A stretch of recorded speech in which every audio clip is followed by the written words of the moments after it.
Greatness is best measured in the face of adversity.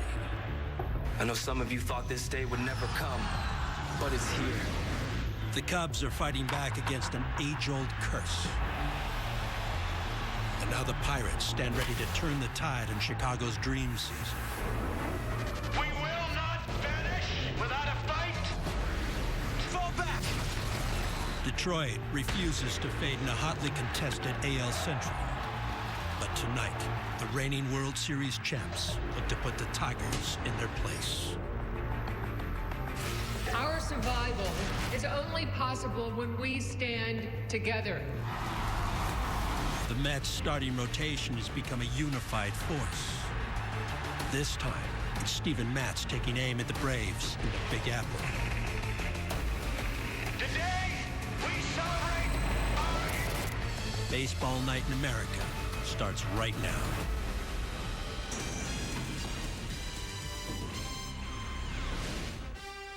We welcome you to Baseball Night in America, the pregame show brought to you by Budweiser. And the movie Independence Day Resurgence opens in theaters this Friday. With Dontre Willis, I'm Chris Myers. Plenty of baseball ahead tonight on Fox. Hope you're enjoying your Father's Day weekend. The Cubs continue to improve. Best record in baseball with 45 wins. Texas won their 44th game today. What will you be watching tonight? I think I'm going to stay at Kauffman Stadium. Tigers, Royals, another big matchup. It's been a seesaw battle in this series. It's going to be a seesaw battle in this division. Probably the best division in baseball. Edison Volquez going today, coming off his best start of the year. Yeah, 4 teams within 3.5 games of the top spot on the American League Central, and Yordano Ventura did drop his appeal, so the suspension stays at 8 games. He'll miss that one start. As the teams get ready to go tonight on our Baseball Night in America broadcast, there is Salvador Perez. 5 homers in his last 9 games. Ready to go, baby. I love it. Tell he's a little bit focused. Chris Bryant tied for the team league in homers with 15 for the Cubs as they get ready to go up against the Pirates. And Neil Walker, who leads all National League second baseman with 14 home runs as the Mets 6 games behind the Nationals in the National League East as the day begins. Let's check on some earlier day games. And a wild one here, the Cardinals and Rangers. Looked like St. Louis had this one, bases loaded in the 9th. Shin-Soo Choo draws the walk, and then Segrist with Ian Desmond on the sacrifice fly gets Profar home. The Rangers rally to win in dramatic fashion. Another one-run victory. Mariners and Red Sox. Jackie Bradley Jr. with a solo homer, then Xander Bogaerts homers. And Jackie Bradley found his power stroke in the midst of that streak, and he's been doing it all year long. The Red Sox clubbed the Mariners, trying to stay in that AL East race up at the top. They were gained behind Baltimore when the day started with Toronto. The Blue Jays in Baltimore activating Troy Tulowitzki. Also, J.J. Hardy active for the Orioles. Jonathan Scope off R.A. Dickey for a solo homer. And the leaders in the East win this one 4-2. Yankees and Twins. And in that game, the Yankees won. Meanwhile, the White Sox Indians just getting going. Mike Napoli off James Shields, a 3-run homer. My boy James Shields needs a hug. Has yet to settle in over there on the south side. Giants and Rays, 9th inning. San Francisco had to battle back, and Joe Panik with a 3-run homer, his 7th of the year, and San Francisco wins their 7th straight game. Ex-Giant Tim Lincecum, 2-time Cy Young Award winner, out of work, working his way back. First start in a year for the Angels up in the Bay Area against Oakland against Valencia. Yeah, he impressed me in glimpses of old Cy Young. Tim Lincecum, you see by that devastating changeup right there. Mike Trout with a homer. Giavotella added one, and Lincecum gets the win as the Angels win 7-1. You can catch MLB Whip Around weeknights at 7 Eastern on FS1. Plenty of updates. Monday, we'll look at Madison Bumgarner going up against the Pirates, and also look at Strasburg and the Nationals facing Kershaw and the Dodgers. MLB Whip Around on FS1 whenever you can get a look. Time for Inside Pitch, and we welcome in Ken Rosenthal. He is at Wrigley Field for tonight's Pirates-Cubs game, and we have word that the Cubs are interested in acquiring one of the Yankees' surplus surplus of relievers. Who's available, Ken? Well, Chris, Theo Epstein told reporters yesterday that he would love to get an impact reliever. Aroldis Chapman and Andrew Miller remain the most obvious targets if, and it's a big if, the Yankees decide to trade one or both. Now, in effect, the Yankees could hold the keys to one or both pennant races. The Nationals, Giants, and Dodgers also would be interested in Chapman and Miller, as would the Rangers and other clubs in the AL. The Yankees could even trade both and then sign a closer in the offseason to pair with Dylan Betances next year. Remember, Chapman is a potential free agent, as are Kenley Jansen and Mark Melancon. Now, Chris, I know you want me to tell you exactly what it would take to get Chapman and Miller, but you've got jokes to tell. I've got a game to cover. Just keep following me on Twitter, okay? I'll do the jokes. You provide the information. We'll work out a deal for whoever they want to get. All right, thanks, Ken. Look forward to seeing you on the Pirates and Cubs broadcast. Well, Ben Zobrist isn't going anywhere. One of the great free agent signings the Cubs added, of course, John Lackey, Fowler to go with their young players, and he's getting loose as the Pirates are a game below 500. The Cardinals losing today. The Cubs can add a little distance in the division that they already have a sizable lead in. So let's take a look at the best records in the National League. Cubs 25 games over 500.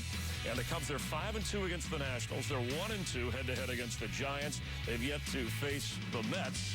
Who's the best threat, Dontrell, to the Cubs in the National League? For me, I think it's the San Francisco Giants, and the reason is for depth and experience. The even-year champions, I should say, definitely have experience in the rotation. The frontline guys in Samardzija, Cueto, they've been combining many wins on the year, already combining 28 out of the team's 48 victories on the year, and that takes a lot of pressure off your back of the rotation as well as your bullpen, and they've been doing it well offensively as well in the midst of losing Hunter Pence. Joe Panik has hit the ball well. Buster Posey has stepped up the last 2 weeks, hitting 280. You have Crawford hitting 270, and Brandon Belt showing the power stroke and hitting 333. So now you're taking the pressure off losing Pence, and you're getting offensive production as well. They're doing a great job, and now it's the next man up, and when you have Bruce Bochy at the helm, they're definitely going to be ready to play every single day, and that's what they're showing right now. Yeah, Hunter Pence initially 6 to 8 weeks, still at least a month, maybe more before his return, but they won again today, rallying San Francisco for their 7th straight win. We'll see if the Cubs can keep rolling as Baseball Night in America coming your way, and among the games you'll see Steven Matz. You heard that mentioned in the open. Matz hoping to get a victory at home against the Atlanta Braves. Victor Martinez, 4th in the American League with a batting average of .338. By the way, Moya playing for J.D. Martinez, recently injured for the Tigers in that tight American League Central. And John Lester ready to go against Jonathan Neese. Baseball Night in America. We're glad you're watching on Fox. The MLB All-Star Game, July 12th on Fox.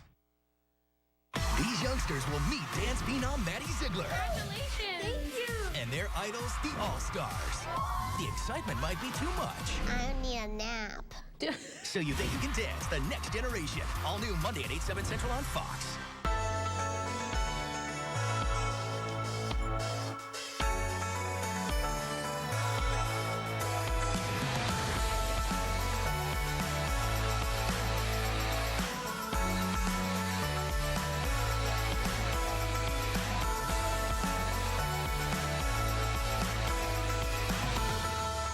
Dogs are always welcome in Wisconsin, and if they want, they can bring their people too. We started with the class-leading RX. We gave it paddle shifters to help you command the road. A sport mode to help you control the road. And a sport-tuned suspension to help you connect with the road. The Lexus RX F-Sport. This is the RX Elevated. Lease the 2016 RX 350 for $419 a month for 36 months. See your Lexus dealer. Like Rebels and rock and roll, this is a stage for greatness. This is a dare to shoot for the moon, and a single moment can make history. The U.S. Open continues tomorrow on FS1 and Fox.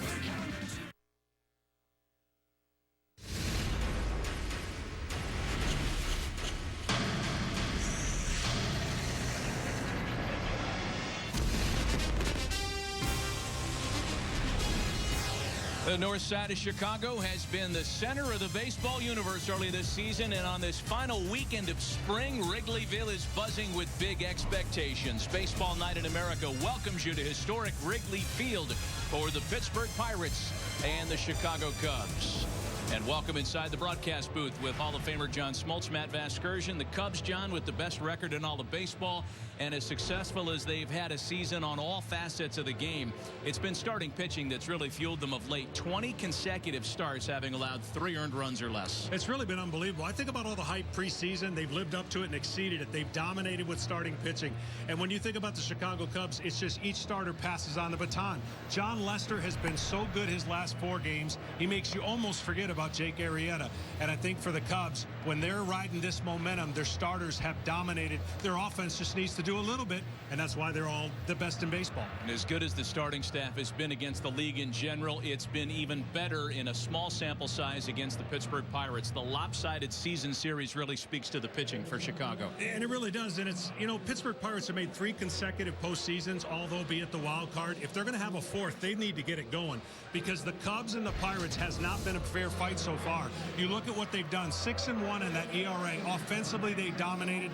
And right now, the Chicago Cubs are making a mockery of this division. Pittsburgh needs to get it going. Left-hander John Neese will try to slow the Chicago roll. He gets the start for Pittsburgh today. Dating back to last year, the Cubs have taken 10 of their last 13 head-to-head against the Pirates. But as one-sided as the results have been of late, a rivalry that peaked in last season's wild-card game is as intense as ever the following season. Plenty of all-stars ready for their Saturday night matchup. We'll have lineups in the opening pitch. Pirates and Cubs coming up next.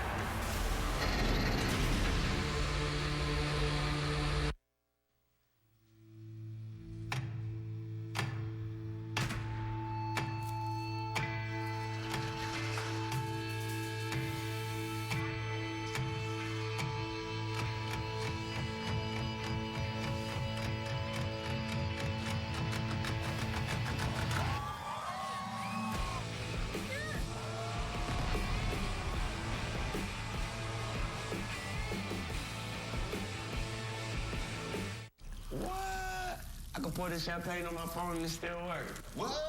Yeah, look. Kenny, I'm about to put you in a fish tank. What? That's crazy.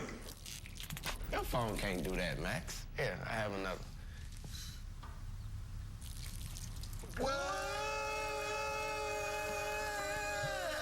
The new water-resistant Galaxy S7 Edge. Hello. Nice to meet you. Today we're going to talk about the all-new 2016 Chevy Cruze. But here's the catch. You're only going to answer me in emojis. So this Cruze has built-in 4G LTE Wi-Fi with 24 gigs of data. It also comes with 24 months of Sirius XM satellite radio. Like word, Chevy. That's the way to go. Now pick the one emoji that sums up the car. Crystal ball. I can see the future. That was deep.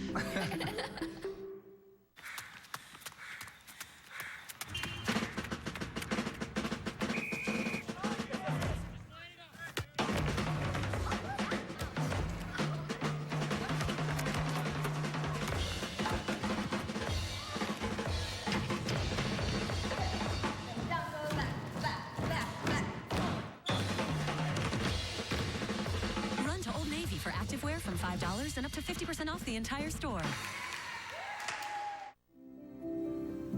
Like in the game of baseball, the breaks don't always go your way.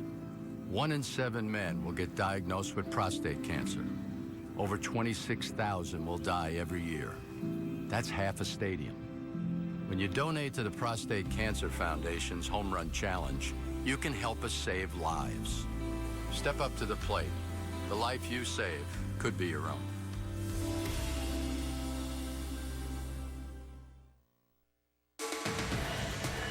Welcome back to Wrigley Field with John Smoltz and Ken Rosenthal, Matt Vasgersian, and let us be among the first to wish all the fathers a happy Father's Day weekend. What better way to celebrate the weekend than with baseball here in Chicago? No better way, as a matter of fact. Happy Father's Day, Smoltzy. Right back at you, Matt.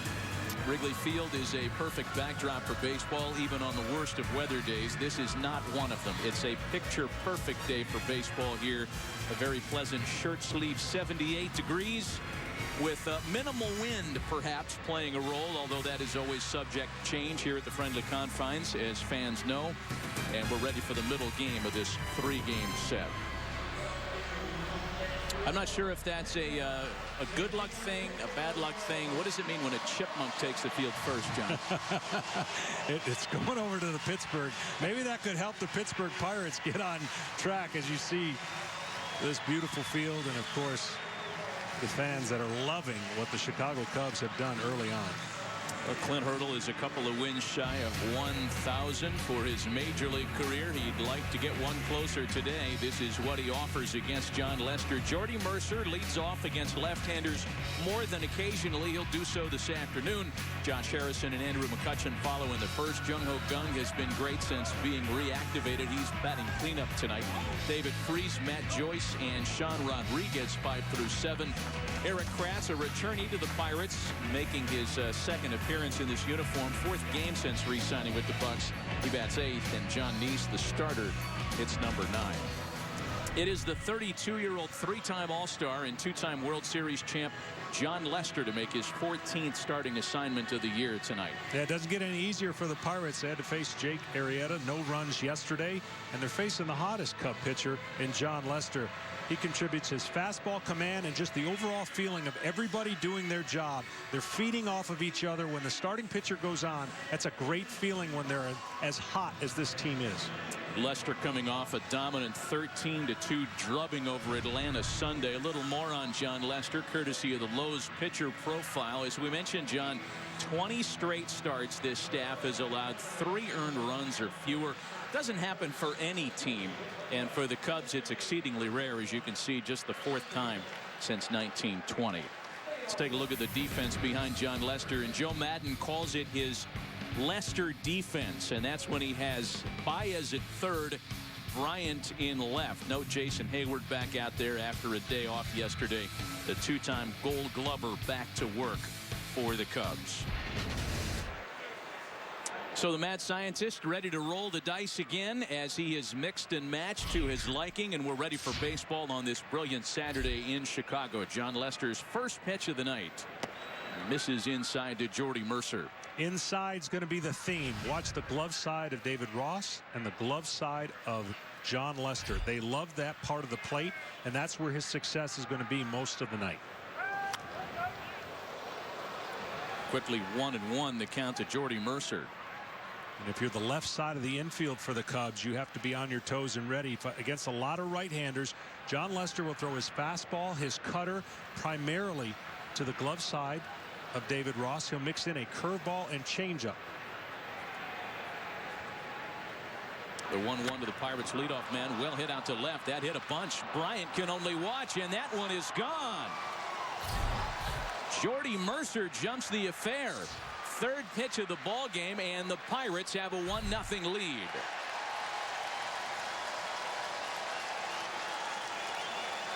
The first batters of the game had not fared too well against John Lester, but this pitch is out over the middle of the plate. Trying to throw it away. It comes down the middle. Second leadoff home run of the first batter of the game so far against John Lester. Well, Clint Hurdle has to feel pretty good when you put together a lineup and you use a little different look depending on the opposition, and that leadoff batter jumps ship, as they say. Here's Josh Harrison also offering aggressively at the first pitch. That one hangs up for Dexter Fowler, and that's the first out of the ball game. Well, the theme of the Pirates is they love the first pitch. Just about every guy in the lineup has a great average on the first pitch, and the good news for Cub fans is John Lester's only given up a 152 average against when the first pitch has been put in place. So an aggressive-minded Pittsburgh Pirates offense that's struggling in June. They started off really well in April. They're looking to get going, and what a better sign than to have their leadoff hitter hit a home run. Here is their number 3 hitter, Andrew McCutchen, and we refer to him as such after being moved back to the 3-hole just this week. This is his 4th time batting 3rd since the rejuggling of the order. McCutchen had hit 2nd for most of the season. That in and itself generated a lot of discussion around the Steel City, but back in a more familiar part of the lineup here tonight. He struggled a little bit with a banged up thumb, and now re-gripping the bat a little differently, thinking that might help turn him around. Some broader strokes on the Pirates, John. They're below 500, as you know, for the first time since the third week of the season when they were 7-8. They have run into some lean times on both sides of the scorecard, and June has been particularly unkind. They have lost 12 of their 16 games this month. And what was a manageable deficit to the Cubs in the Central has grown, and I guess ominous would be a word that wouldn't be too far off at this point of the season. Yeah, hanging in there at 4.5 games back. They jumped up to 13 games back. And they definitely, in 31 game stretch, have struggled. And they need this guy to get going. McCutchen has not had good success off of John Lester, but you look at the June numbers, nothing out there speaks real well to the success that they had in April and May. June has been a lot more difficult. Yeah, from 4.5 games back off the division lead, as you mentioned, to 13 back at the start of play tonight. And McCutchen hanging around on 2 balls and 2 strikes.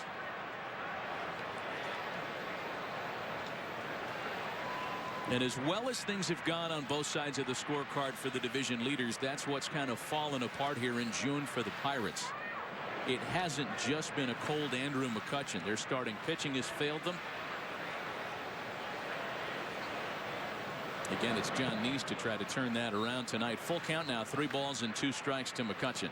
Yeah, McCutchen, an MVP. He's been their absolute face of the franchise. When you think about their outfield, it starts with McCutchen, and their outfield's been outstanding despite his struggles. If he can get going at all offensively, you think this team would tick again like they were early on.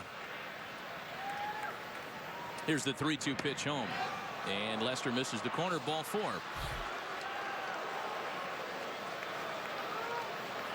So here's what Lester has been able to do over the last 5 starts, really all year. He lives inside. See the line right there? That's going to be the success. If he gets that pitch and he gets hitters aggressively going after the inside corner, that is going to be the marquee setup for John Lester.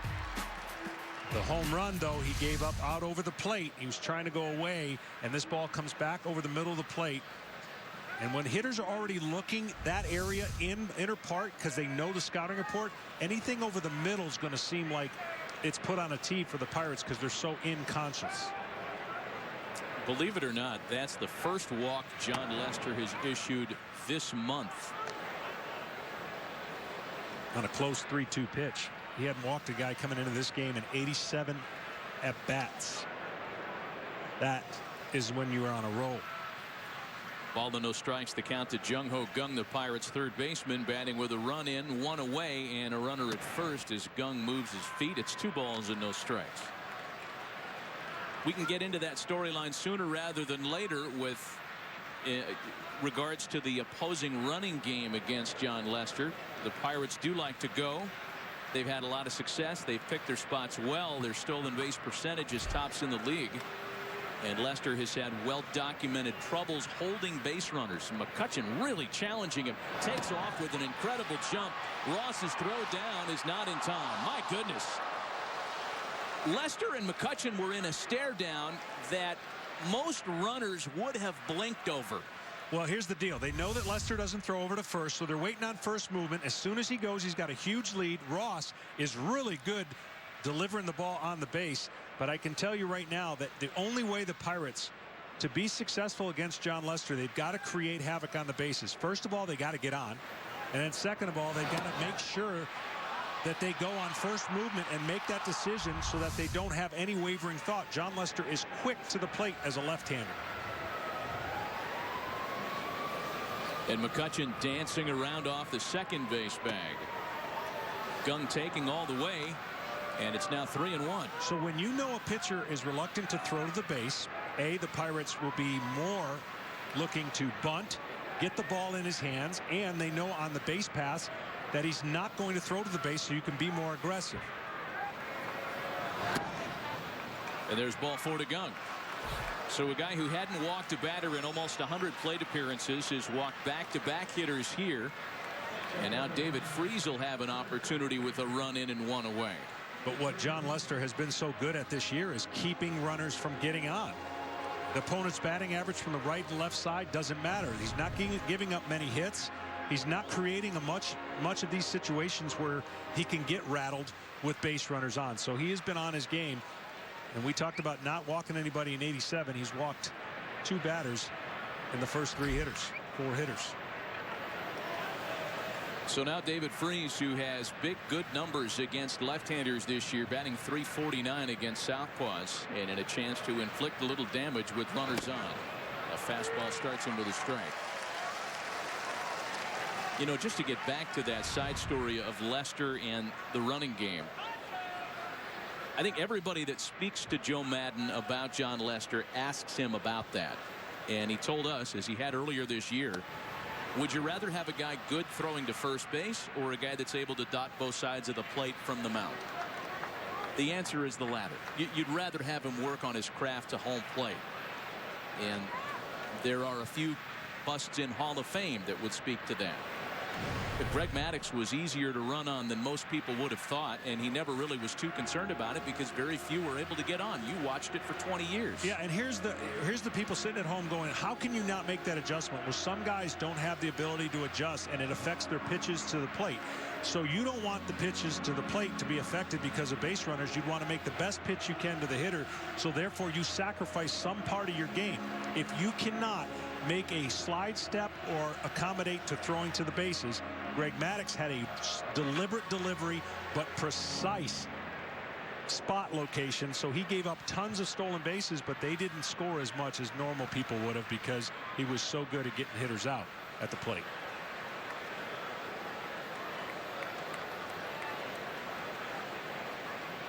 A ball and a strike to count to David Freese. A run in and one away. 2 runners aboard early. Well, this one on the other side of it could not have gotten off to a better start for the Pirates. No, they needed this. They got in at 2:30 in the morning before their first day game here Friday, so you can expect that not to be fun against Arrieta. Again, McCutchen very active off the second base back, really challenging Lester. He's running. Ross's throw to third is there to get him.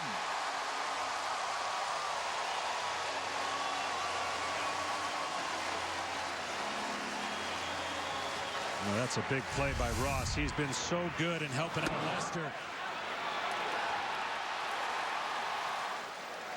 Baez right there takes the throw and puts it down right in time for a big out.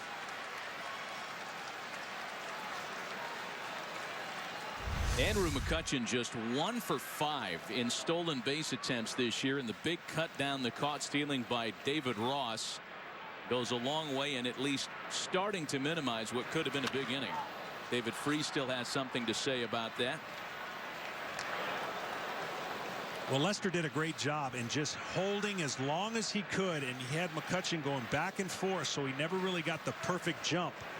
There's always still, I know he hasn't thrown the bases, but the thought still comes into a guy's mind when he's at second base leading off. And there's ball 4 to Freese. 3 straight walks issued by John Lester.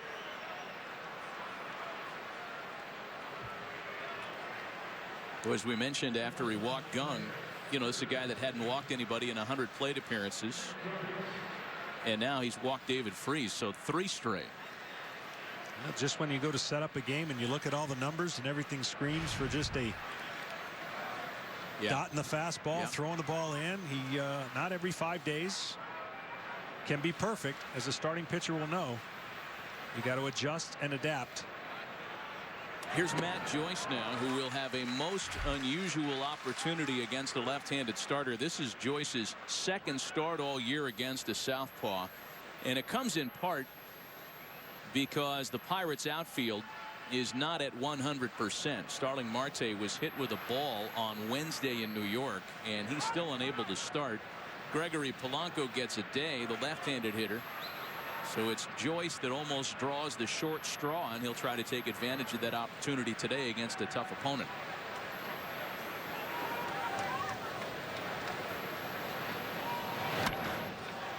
On the ground to shortstop. Russell had him positioned well, and Lester gets out of what could have been a really messy start to the day.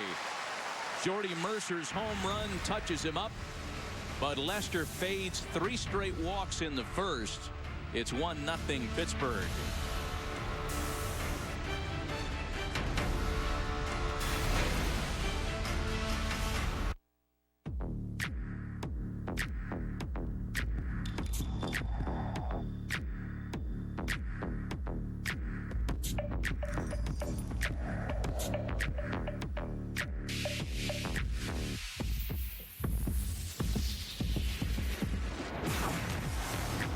Did you hear something?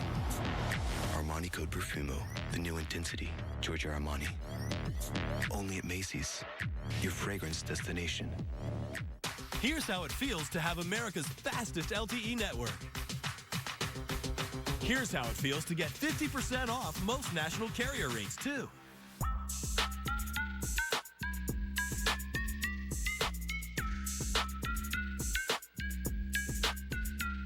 So imagine how it feels to switch to Sprint and buy an iPhone 6S and get another one free when you add a second line. Plus, try us out for 30 days. If you're not satisfied, we'll refund your money. New. What happened to you? Slapped on every package? Thrown on every label? Oh, how the new have fallen. So what would happen if we stopped looking for new and started asking for better? This. The 2017 Hyundai Elantra with smartwatch connectivity. Not just new, better. Introducing new Mist Twist, the only lemon lime soda with a twist of real juice. It's a crisp, refreshing twist on lemon lime. Yes, twist. Insist on the twist. Yes, twist. Well, David Ross and John Lester negotiating what happened in that top of the first. Certainly could have been worse. The solo home run and 3 walks. It's a 1-0 deficit for Chicago. Here's how they go to work against Jonathan Neese tonight. Dexter Fowler, the switch hitter, will lead things off. Jason Hayward and Chris Bryant follow in the first. Anthony Rizzo, Ben Zobrist, and Javier Baez 4 through 6. Addison Russell, David Ross, and John Lester rounded out against the veteran 29-year-old southpaw Jonathan Neese, making his 14th start as a Pirate tonight. Jonathan Neese will mix and match. He'll throw in, away, sink it, cut it, throw a curveball and changeup. He throws under the average miles per hour in today's new strong arms. Neese coming off something of a clunker his last time around on Sunday against the Cardinals. Gave up 8 earned in 5 1/3 and was on the bad end of an 8-3 score. 2 balls and 2 strikes to Dexter Fowler, starting things in the home first. Well, one thing that every starting pitcher wants to do when your team gives you the lead, you got to put up a shutout inning. And so far this year, as he has had the lead in 34 innings, he's got a rather high ERA at close to 5 and a .301 batting average when he has the lead. Fowler on a 3-2 pitch sends a chopper to third for Jung Ho Gung, and there's 1 away. A little bit more on Jonathan Neese, courtesy of the Lowe's pitcher profile. Well, that's pretty good against the all others, but against your division, you've got to be a little bit better. 1-3 is not going to get it going for the Pittsburgh Pirate rotation, who has suffered this year during this stretch. A high ERA compared to last year. They were really good last year as a starting staff and a pitching staff, getting off to a rough start this year. Dexter Fowler taking considerable time to get back to the home dugout. And that'll bring up Jason Hayward. Hayward got a night off yesterday. Chris Bryant behind him, also a non-starter in the opener last night. Yesterday's series opener, an afternoon affair, and then night games today and tomorrow. It's strange times when there's a night game on a Saturday at Wrigleyville. In fact, the Seagulls are confused, among those confused here today, not just the announcers. 2 balls and no strikes to Jason Hayward.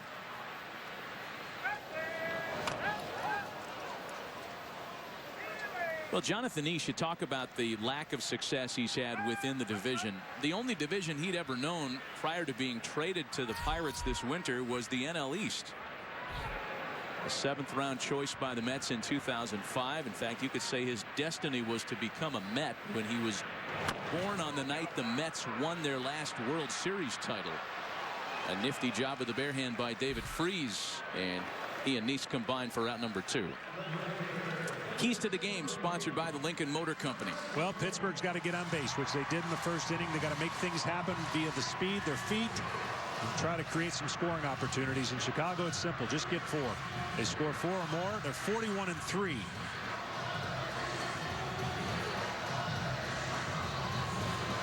Two gone, bases empty now for 2015 All-Star and the reigning National League Rookie of the Year, Chris Bryant.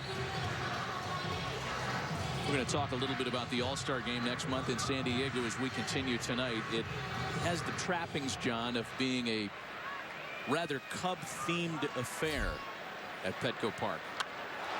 Bryant on the first pitch launches a ball into left center field. McCutchen has a play for it at the track to retire the side. Psych.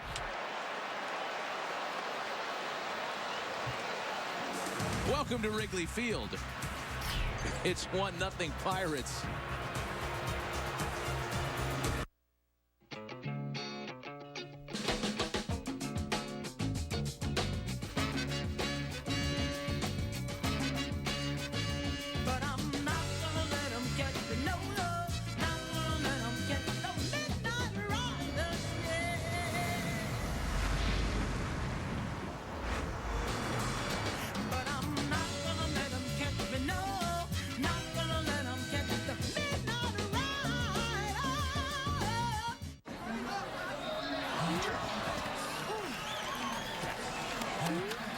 Big plays, baby, big plays.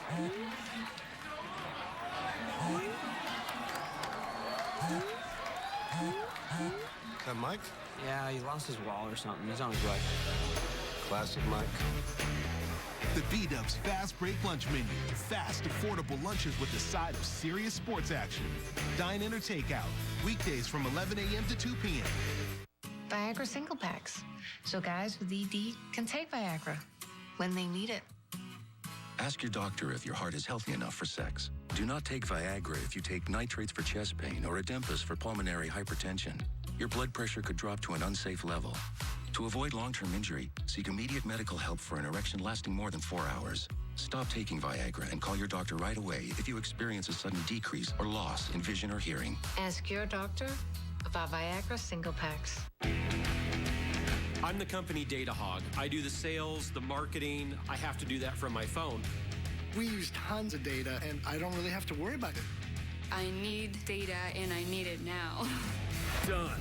Get 3 lines with 6 gigs of data each for only $40 per line. And your 4th line is free. So switch your business today, and your 4th line is free.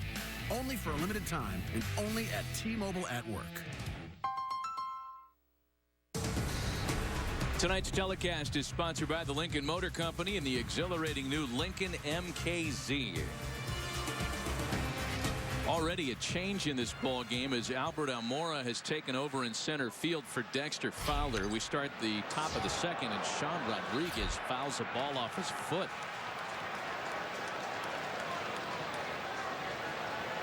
And as they attend to Sean Rodriguez, or as he walks it off, we're going to try to figure out what exactly happened to Dexter Fowler as he was trying to beat out this ground ball in the bottom of the inning. And it just looked like he got to the first base bag awkwardly, and that's the end of his night. If and when we get more on his status, we'll certainly pass it along to you. Rodriguez does in fact shake it off, digging back in on 0-1. And behind now 0-2. Well, I mentioned the aggressiveness of the Pirates. Sean Rodriguez fits the mode. Cruz goes after that first pitch in. Because it was in, fouled it off his body parts, which is never fun. They're going right back in there. And a swing and a miss. First strikeout of the night for John Lester, 1 away. That's what makes John Lester so effective. I mean, if you're going to be aggressive hitter, and you could see a feeble swing by Rodriguez. He's in between right here. In between. Where's it going to be? That's a little too late. Everything's gone. He's got nothing left but trying to just foul off the pitch. So now the catcher, Eric Kratz, looking for his first hit since rejoining the Pirates.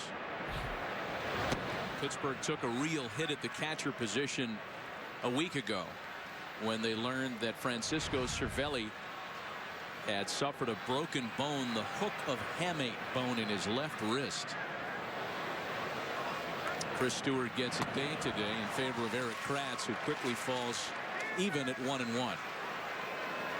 You see, just again what John does, he comes such a big left-hander, comes around his body, and if he can get the fastball established in there, then he starts throwing the cutter. Then it's not fair to the hitter because they try to go out and get the fastball. That cutter comes in under the hands or breaks the bat.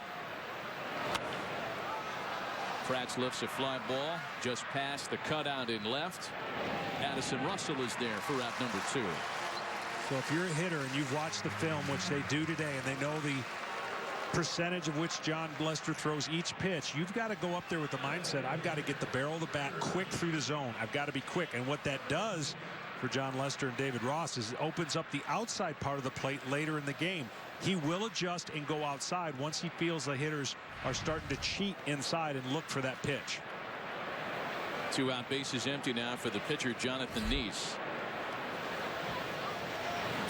I'm still shaking my head over what happened in the first inning. I mean, you've got the reigning National League Player of the Week coming off 7 innings of 5-hit shutout baseball on Sunday. The first Cub pitcher since Greg Maddux in 2005 to go 3 straight starts without issuing a walk, and he walks 3 in a row with 1 away. I'm sure the wake-up call home run had something to do with that. But John is a rhythm power pitcher, and what I mean by that is when he gets in rhythm and he's used to his mechanics and he's on a good roll like a lot of these Cub pitchers are, that won't faze him. Trying to right the ship immediately here as he's a strike away from retiring the second in order. Yeah, most importantly, none of those 3 walks came around to haunt him. A caught stealing bailed him out in part. Still a ball and 2 strikes on his opposite number, Jonathan Neese.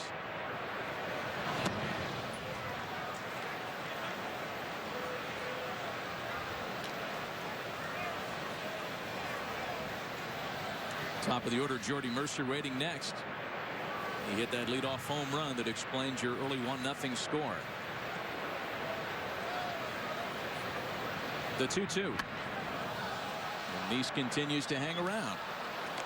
If he spins anything right here, Neese doesn't have a chance, but he's trying to put him away with a fastball. And he's already done his job. If you're a starting pitcher going up against another stud, you just try to make him throw more than 4 pitches if possible, and he's already done that. Fouled off a couple of them.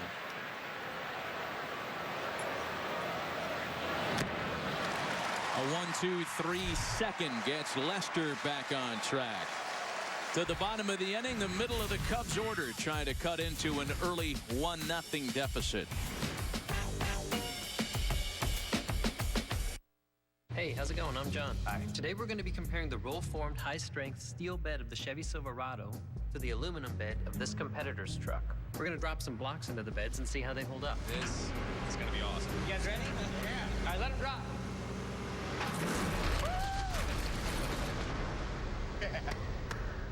First, let's see how the steel bed of the Silverado held up. Couple dents, dings. I mean, I'd expect more dents. Now, let's check out the aluminum bed of this truck. Ooh. Full-on crack here. That's a good-sized puncture. That's a true split. Oh, and there's a big slash. Well, let's try something else. You're loading your truck, let's say.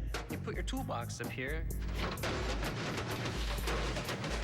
Whoa. That's not good at all. Holy moly. That's a big hole. We got Swiss cheese for a truck here. I'm curious to see if that will do the same thing with the Chevy. Well, let's find out. Same spot, same angle, same empty toolbox. Took it way better. The steel held up. I didn't think the aluminum would fail like it did. Silverado proved it is the toughest truck here. Lieutenant Colonel Cooks, and breading by the book. No herbs and spices, the hard way is the way. Home cooked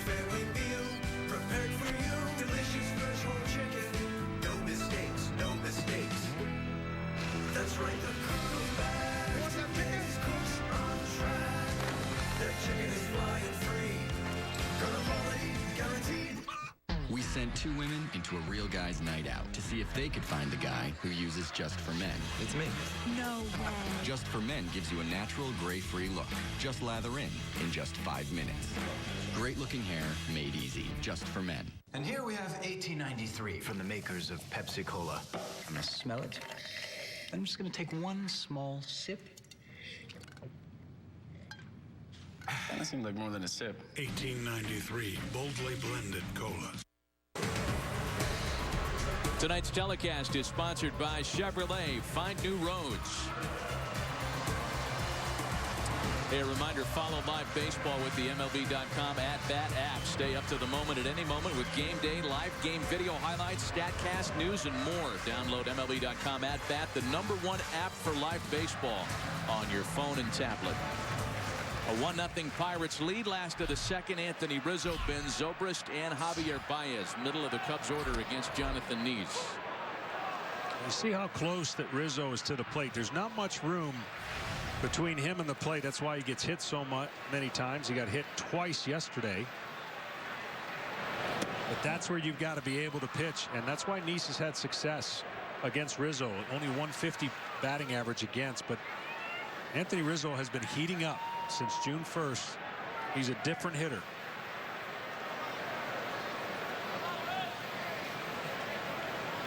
Yeah, Rizzo was on base 4 times last night without the benefit of a hit.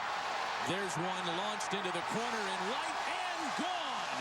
And just like that, back to even on Anthony Rizzo's 16th of the year.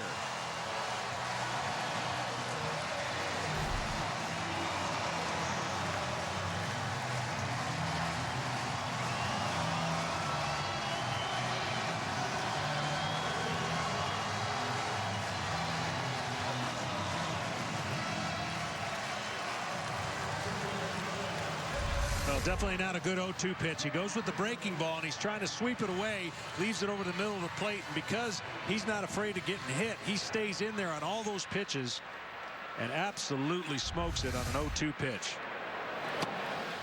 Ben Zobrist now. Boy, Anthony Rizzo really had not enjoyed previous times against Jonathan Neese. Just 3 for 19 before that home run. As Zobrist lays off a pitch upstairs.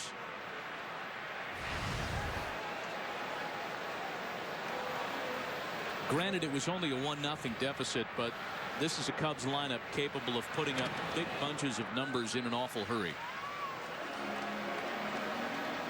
Well, I mentioned Anthony Rizzo after June 1st, 340 coming into this game, 236 before. The power numbers have gone up, on base has gone up. Zobrist lines to right. This one chasing Rodriguez, and he makes the catch. There's one away.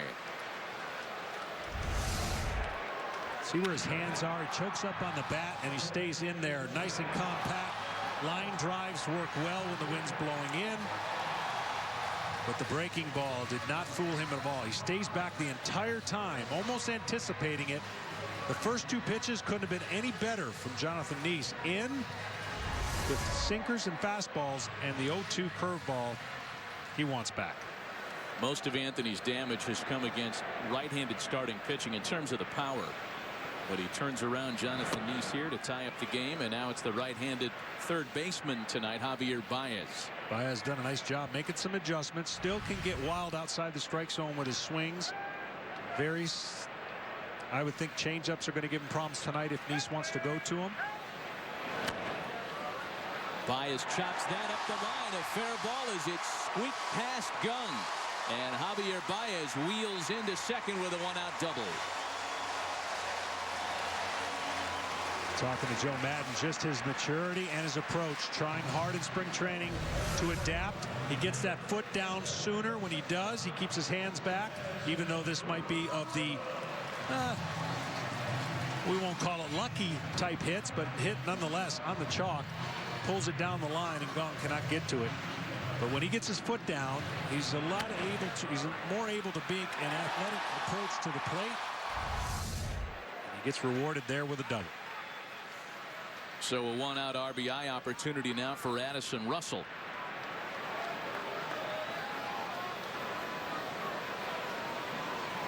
tell you, Javier Baez has that kind of swing that, I mean, it can land you on the cover of Sports Illustrated. It could also land you in a doghouse, because when he misses, the misses are historic.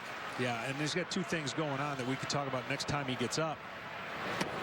But we talk about the leg kick, and then he's got that waggle with the hands that gets a little bit too much movement. And a pitcher who makes his pitches with off speed is going to give him fits. But if you leave one over the plate, the power this kid has, we all know about it, what he's done in the minors and the power he's displayed in the big leagues already. Russell lays off a pitch up and away that's called for a strike. And he's behind now 0-2. Russell, as you saw, a .234 batter at the start of play. He's that rare hitter in the National League who's actually put up better numbers batting number 8 than anywhere else, hitting in the 7th spot tonight. He's also struggled, which is against left-handers coming into this, only hitting 140, and that would be a little bit concerning with a right-handed hitter facing his opposite counterpart. They got to get him going a little bit. 0 for 7 coming in against Jonathan Neese.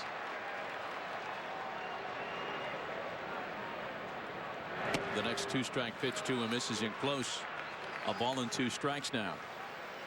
Russell, one of the Cubs leading his position in votes in the National League for the All-Star game coming up next month.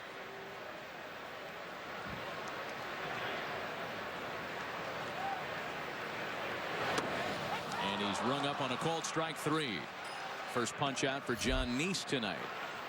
We have further word on Dexter Fowler's status. For that, we say hello to Ken Rosenthal for the first time tonight under difficult circumstances. Kenny, what's the word with Fowler? Right hamstring discomfort. He experienced that running out that grounder in the first inning, Matt. His replacement, Albert Almora Jr., another impressive Cubs youngster. It is Almora until further notice. Good for the hole. 3 hits yesterday. They're going to intentionally walk David Ross. We can continue the conversation on Albert Almora. We weren't planning on making him a part of the telecast tonight because he wasn't in the starting lineup. But while they intentionally pass Ross, Kenny, we'll go back to you on Almora. It seems like this Cubs pipeline of talent has no end to it.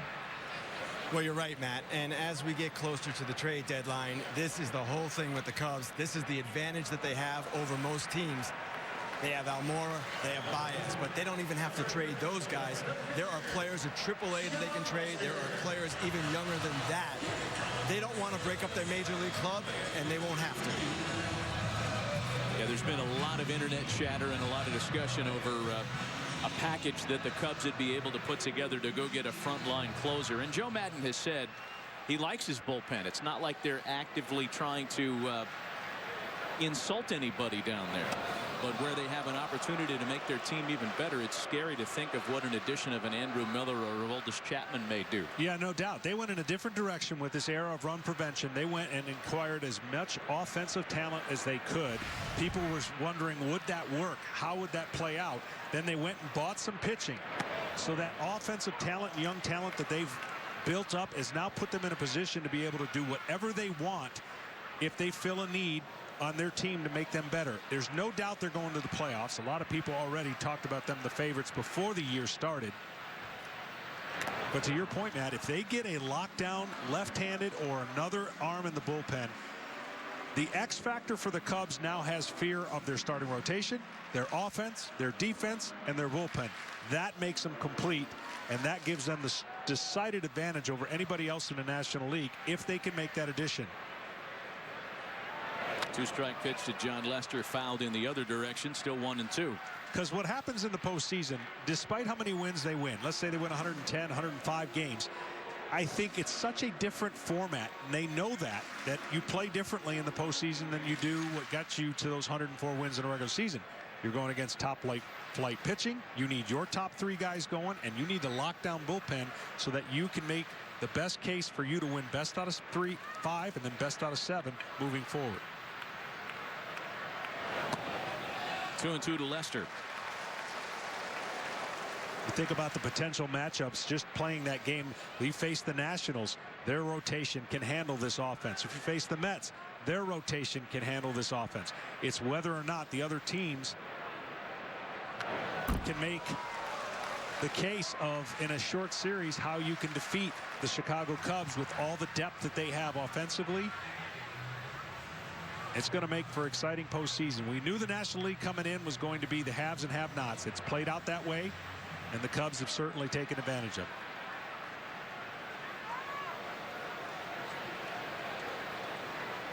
More wins through the first 65 games of the season since the 0-1 Mariners, as Lester finally succumbs to the strikeout. 2 strikeouts minimize the damage, but Anthony Rizzo's 16th of the year puts the Cubs even. We're through 2 at Wrigley, a 1-1 ball game.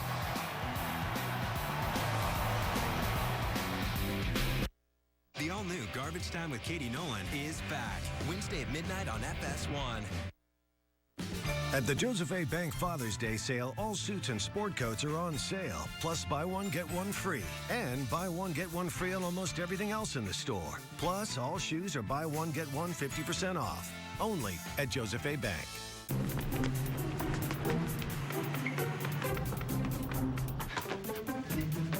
Are you the keymaster? No. Are you the gatekeeper? Sorry. Are you the keymaster? No. I'm a Ghostbusters fan. Play the Iowa Lottery's Ghostbusters scratch game and you could capture a top prize of $50,000. If you don't win, play it again for a chance to win cash and merchandise. Play Ghostbusters today. Woohoo! You're gonna call. At Subway, you'll love our barbecue collection. It'll make anyone's day brighter. My girlfriend and I just broke up. Oh. I need something to make me feel better. I just broke up with my boyfriend, and I need something to celebrate with. Bree? I thought it was mutual. Yeah. The barbecue collection. Try the Applewood pulled pork smothered in smoky, sweet barbecue sauce. I feel better. Me too. Subway, fresh is what we do. Green Buick GMC is bringing you up to speed on the Quad City's best GMC destination. This month only, get $9,500 off MSRP. Just drop in or click in. Over 100 Sierras in stock. The best selection of Buicks and GMCs in the Quad Cities. And drive your new Sierra Denali or SLT Crew Cab with $9,500 off. Or get a new Sierra Double Cab for $379 a month with 0 down. But hurry, when the sale inventory or sale incentives are gone, they're gone at Green Buick GMC. You gotta go to Green. Green, gotta go to Green. At the Joseph A. Bank Father's Day sale, all suits and sport coats are on sale. Plus, buy one, get one free. And buy one, get one free on almost everything else in the store. Plus, all shoes are buy one, get one 50% off. Only at Joseph A. Bank. Make a date with Mike and Molly. Weeknights at 5 on Fox 18. Nobody sees sports quite the way Colin Cowherd and Jason Whitlock do. The brains to know and the guts to say. Catch Colin and Jason as they team up for FS1's new daily sports talk show, Speak for Yourself, weeknights at 6 Eastern, 3 Pacific. First pitch to Jordy Mercer, rattled into the left field corner as Mercer coasts in halfway to the cycle. A home run and a double on 4 pitches to him tonight. Well, that aggressive nature and seeing something that you like, changing it up a little bit. Look at the ball that was supposed to be in, and that's just getting the barrel out and being prepared, knowing exactly what the pitcher's going to do. After you hit a leadoff home run on a pitch away, you got to anticipate the ball's going to be in. And Lester likes to throw a lot of fastballs. We haven't seen as many cutters first pitch. Anticipate that happening a little bit more now. Harrison trying his best to advance him, if nothing else, drive him a run. Mercer in scoring position here with nobody out to start the third. Harrison, the leading runners in scoring position average other than Joyce on the team, and that's the pitch right there I was talking about. If Lester gets awfully difficult for a hitter. Time is called. We're taking a look at Javier Baez here because Joe Madden was talking about this before the game. Situations like this, he loves how aggressive Baez is at third. And that's a part of his John Lester defense. Not to take anything away from the way Chris Bryant plays the position, but there are certain matchups, i.e. with Lester on the mound, that when that third baseman is called to charge, Joe seems to favor what Baez does there in terms of his activity. Little flare to the other way. That's foul. Well, he tried to go the other way. I would argue that if this was a postseason game, that in this scenario right here with John Lester on the mound, 100% I would have Harrison bunt the ball right back to the mound. You know John's not going to go to third, and you might have success with the throw to first. But being that it's a regular season game, and there's nobody out and a man on second, you can understand why Harrison's going to be swinging away. But I'm telling you, the pressure you would put on the defense and John Lester, it would change come playoff time. And you know teams are going to be thinking about that when it gets to that area of the time where it matters more. 0-2 to Harrison is whacked to shortstop. Russell's there. It keeps Mercer in check, and there's one away. See, and that's just what you didn't want to have happen. Good pitching by Lester, getting him to pull the ball. No advance of the runner. That is just something that when a team is giving you something to be successful or increase your chances to be successful, as a hitter, you have to find the best way to do that. So now Andrew McCutchen, his was the first of 3 straight walks that Lester issued in the first. Mercer still at second base with 1 gone. We talked a little bit and mentioned a little bit, John. You brought up the fact that Andrew McCutchen's had a thumb injury that's resulted in some diminished numbers, an altered grip of the bat. All things that Andrew is trying to negotiate here in mid-June.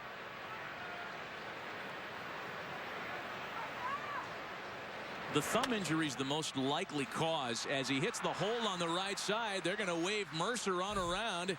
And Andrew McCutchen comes through with an RBI base hit to give the Pirates their 1-run lead back.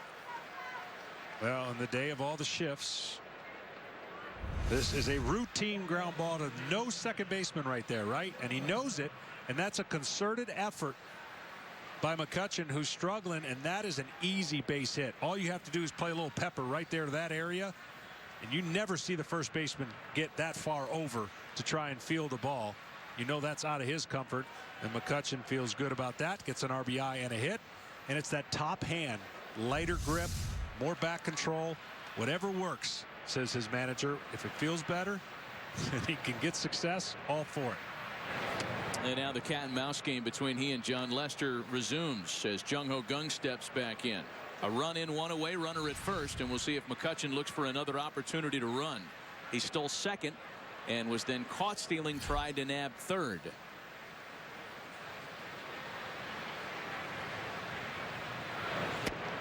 Again, no throw over by Lester as he fires a strike. And you could say no throw over and just put it on a loop, because John Lester has not thrown to a base to try to pick off a runner or even keep him close at all this year. Not once. And you know they know that, right? It's just guessing as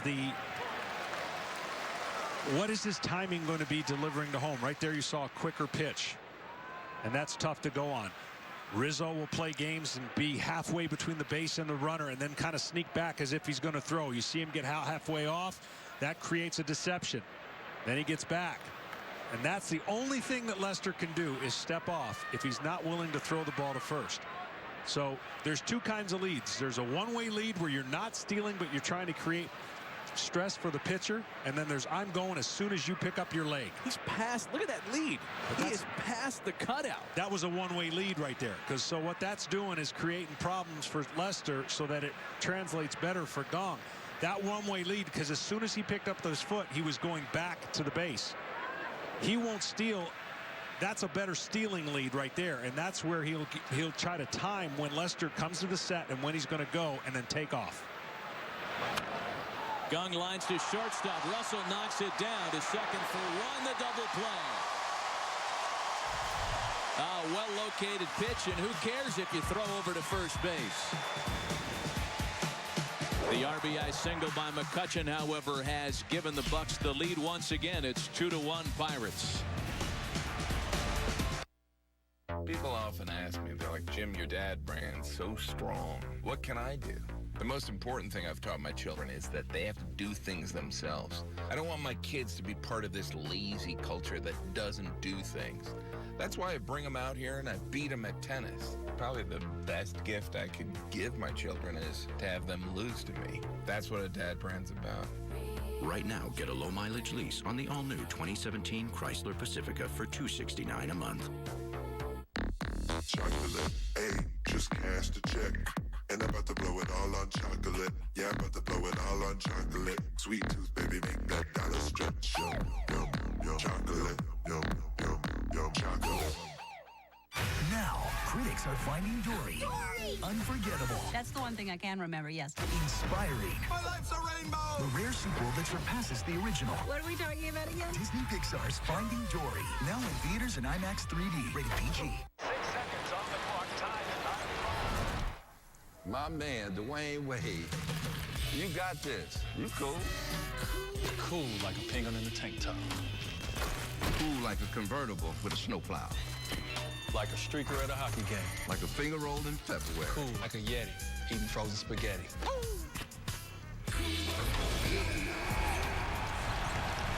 The cool, crisp flavor of Gatorade Frost.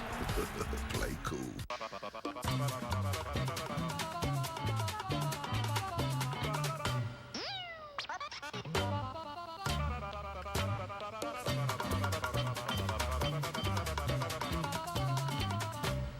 The Major League Baseball All-Star Game. A celebration of America's pastime. I feel supernatural. Unbelievable. Is gone. The best in baseball gathered here. The MLB All-Star Game, July 12th on Fox.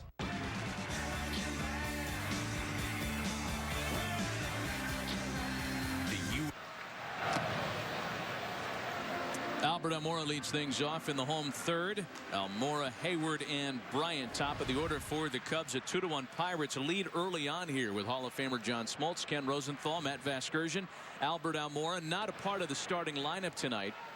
But Dexter Fowler was removed after his first plate appearance, leading off the bottom of the inning.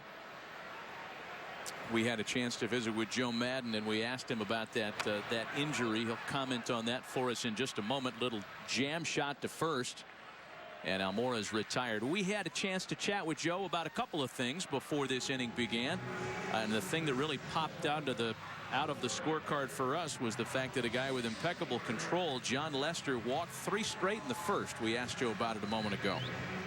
Yeah, well, the runners did bother him. I can't deny that. And we just got to get his mindset back on the batter's box and the hitters, because when he focuses there, he makes really good pitches. Right there, McCutcheon had such a big lead, he was uncomfortable. Joe, your pitching has dominated all year, and I would expect your offense is getting ready to get better on track. You seeing signs of that here in June with certain individuals? Yeah, just as an example, Zobrist line out to right field, they're right-handed. He's been a little bit in a ground ball mode, pulling the ball on the ground right-handed, so he puts the ball in the air to right field, on the line. I like that. The rest of the group really, like you see Rizzo getting a left-hander right there with an 0-2 count home run. All the guys are looking better. They come ready to play every day. Joe, anything further on Dexter's injury in the first inning? No, I was talking to Davey, and he just thinks it might have been a cramp or something. It might be just fine. He might be fine for tomorrow. It was one of those moments where you can't wait too long, and so we just had to take him out, but he might be fine for the Sunday game. Be good news indeed if it is just a cramp. You see a guy pull up lame at a bag and then doesn't go out to the field to field his position. Here it is again in the bottom of the first. Definitely looks like pulling up at the end there, and the Cubs are so deep and they got such a lead. No necessary, not to take any unnecessary risks. Right. There's Chris Bryant now. Bryant hit a 2-strike pitch in the first that many of us thought had enough to get out of here. It took Andrew McCutcheon to the wall and then back to the shallow part of the track before making the catch. And it's a ball and a strike to Bryant. Off the bat, it looked like Chris had number 16. This ball was hit pretty good. You could tell by McCutcheon get back to the wall if that ball was at least going to maybe catch the basket, if not second or third row. But that wind, although be it slight, the ball was hit so high the wind had an opportunity to knock it down, and McCutcheon took a few steps in. Chris Bryant, and we mentioned it at the time when we went to the commercial break here, just you and I, it always looks like he gets it. he has that kind of swing, that kind of finish where, I mean, he could sell a pop-up that it has a chance to get out. Yeah, he's done a nice job, and he's even made adjustments this year trying to keep the bat in the zone a little bit more. Because of that swing, you would think that all of his fly balls are going out, and certainly early in the year when the wind doesn't blow out, that is not a good recipe at home. But when he hits, the Cubs win. Their recipe for success is pretty good, tied to him. 13 home runs in the games that he's hit a homer, they've won 13 times, and he's hit 337 in their wins. See that cutter in.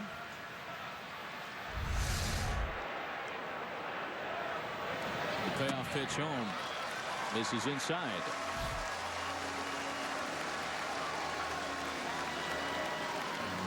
Well, Pirate pitching issued 10 unintentional walks yesterday. 11 altogether. It's their second walk of this game. Ross was passed intentionally earlier. So a 2-out opportunity now for Anthony Rizzo, whose solo shot in the second tied it for a brief moment in time at 1 apiece.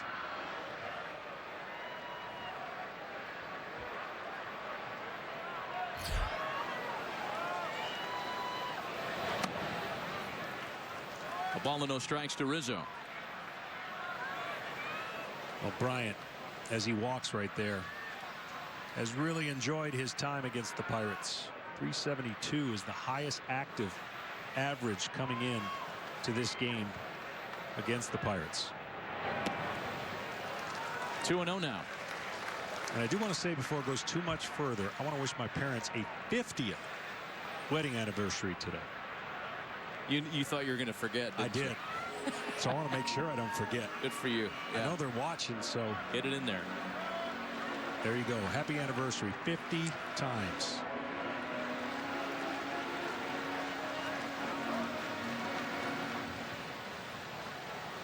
Holy cow, that's a good call. My parents is coming up in 2 days. There you go. See? And I would have forgotten that one too. Rizzo lines that one foul.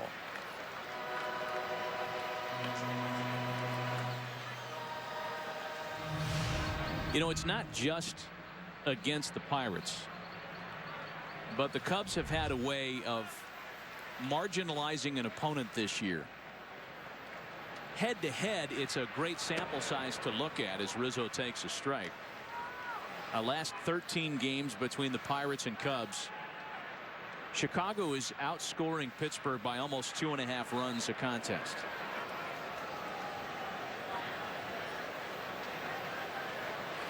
There's been a lot spoken of and written about their run differential this year. It's on a historic pace. Yeah, they don't play a lot of close games. 3 runs or more. They've dominated baseball in either category, wins or losses by 3 runs or more. Full count now, 3 balls and 2 strikes.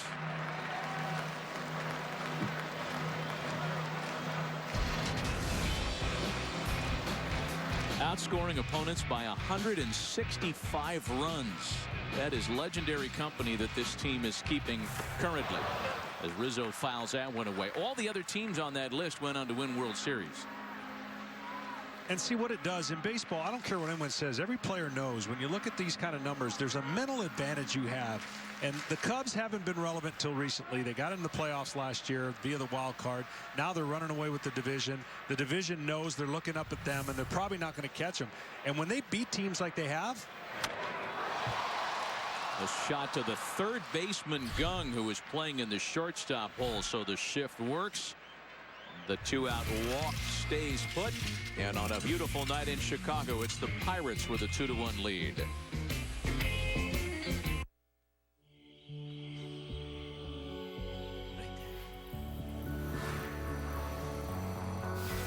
You've wished upon it all year, and now it's finally here. The Mercedes-Benz Summer Event is back with incredible offers on the Mercedes-Benz you've always longed for. But hurry, these shooting stars fly by fast. Lease the GLE 350 for $579 a month at your local Mercedes-Benz dealer. Mercedes-Benz, the best or nothing. The Bud Light party believes in change. That's why Bud Light has a new look. And we want to share it with everyone. Jackpot! Still the same refreshing Bud Light with a new look. We sent 2 women into a real guy's night out to see if they could find the guy who uses Just for Men. It's me. No way. Just for Men gives you a natural gray-free look. Just lather in just 5 minutes. Great-looking hair made easy. Just for Men. Honey, did you call the insurance company? Not yet. I'm folding the laundry. Can you? No, cleaning the windows. Well, the living room's a disaster. You should see the bathroom. Most insurance companies give you every reason to avoid them. I'm looking for my keys. Plants need planting. Well, the leaves aren't going to rake themselves. Nationwide is different. Hon, did you call Nationwide to check on our claim? We put members first. Actually, they called me. Nationwide is on your side. Hey, I'm Paul, and I used to ask if you could hear me now with Verizon. Not anymore. I'm with Sprint now, because guess what? It's 2016 and every network is great. In fact, Sprint's reliability is now within 1% of Verizon. And Sprint saves you 50% on most Verizon, AT&T, and T-Mobile rates. So I switched to Sprint, and millions more have too. Can you hear that? Don't let a 1% difference cost you twice as much. Switch to Sprint today. Tonight's telecast is sponsored by Sprint. Switch and save today. Learn more at sprint.com/network. And by Bud Light. Raise one to right now. Pirates on top 2-1 as we start things in the top half of the fourth. David Freese will lead things off for Pittsburgh. Freese, Joyce, and Rodriguez. And Freese quickly falling behind 0-1. He drew a walk in the first, the third of 3 straight. A jam that Lester would eventually get out of. The big problem tonight has been Jordy Mercer. He has homered, doubled, and scored both of Pittsburgh's runs. Well, when you think about the Pittsburgh Pirates, historically they've got to get the most out of guys like David Freese. They signed him at a $3 million contract, and he has produced for him, probably getting more at bats than he thought, signing late in March. And a shot right back up the middle to lead off base hit. But when the Pirates take certain pitchers, they find ways to fix them, turn them around, so at low salary get high production, and that's what they're hoping and getting so far out of Freese.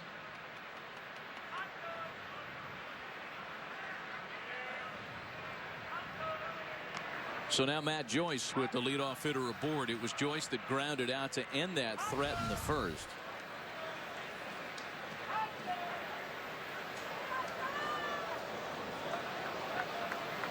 Yeah, the Pirates have not had the kind of success with the position player reclamation project as they had with the pitchers that they've brought in. And that's not to speak ill of anybody that they have brought in as a position player. It's just that with Clint Hurdle and Ray Searage, they've had quite a thing going with writing careers of established pitchers who come onto the Pittsburgh way of doing things and thrive.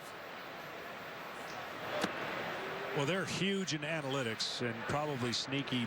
You wouldn't think they were part of the pioneers of it, but they really adhere to the numbers. They look at a lot of things, whether it's pitchers that are tipping that they know they can fix, or adhering to a pitching philosophy that works in. They lead baseball in both categories just about every year, getting hit and hitting batters, trying to pitch in.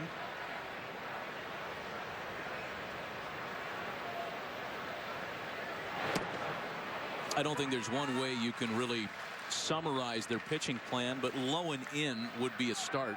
Yeah, and then some guys who haven't learned how to do it very well get those pitches get away from them. They hit a lot of guys, and in turn, you know, the position players are going to wear it if certain numbers get out of hand. But they have one of the best, I think the best athletic outfield going right now. Offensively, they are superb, and defensively they cover so much ground, so their outfield is set. Their infield has gotten better because Josh Harrison's become an elite player instead of a part-time player. Joyce takes a strike on the inside corner. Yeah, Clint Hurdle told us before the game, when I think Ken Rosenthal asked him about, you know, what clicked with Harrison that enabled him to become a full-time guy, and he said the only problem there was manager error. we didn't give him enough opportunities early on.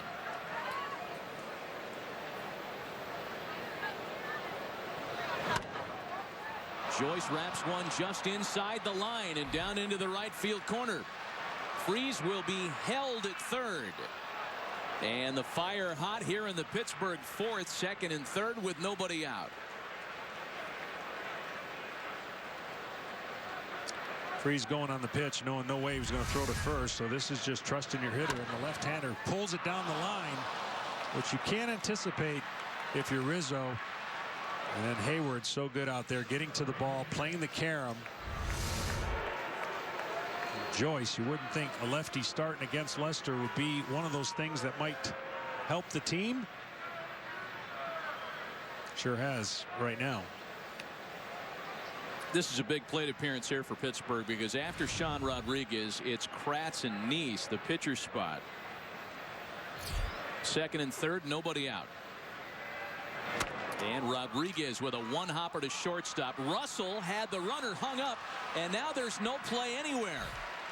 Russell hesitated because it looked like he wanted to get Freese, who went just far enough down the line to freeze the young shortstop. Bases loaded now with nobody out. Well, I think what messes him up here, Baez never gets back to the bag, so he's definitely got a bad read was Freese, and so now he's going home, so he's got it. But see, Baez is standing there watching. If he goes to the bag, maybe there's a chance. So that little indecision right there definitely kept Russell from throwing the ball to first, because you could understandably know that he was dead at home.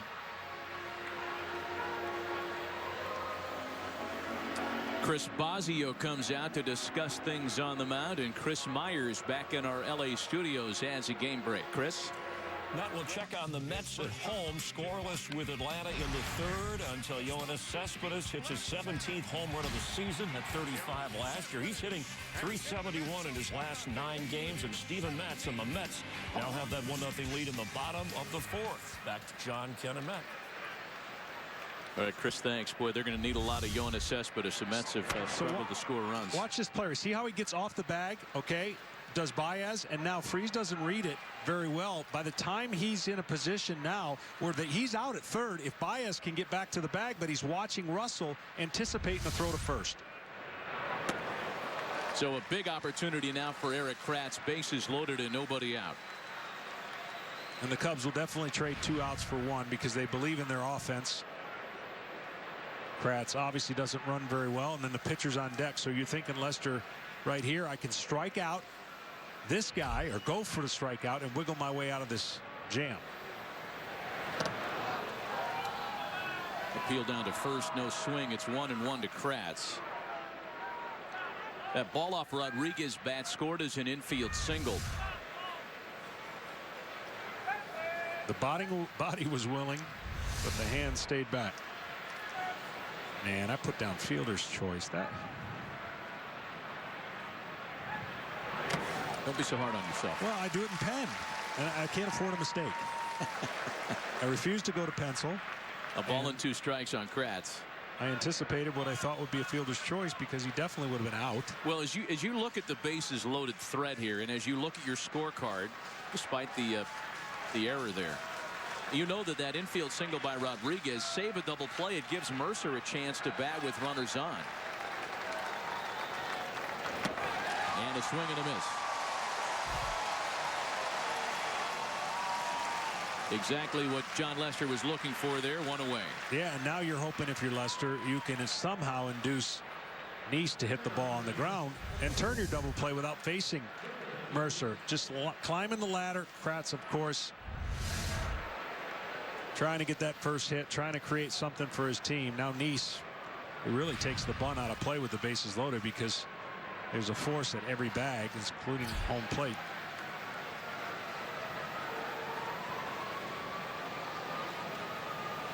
Neese shows bunt and lays off. A ball and no strikes. Again, the guy that Lester's worried about waits on deck, and that's Jordy Mercer, who got to this game hot and has done nothing to cool himself off tonight.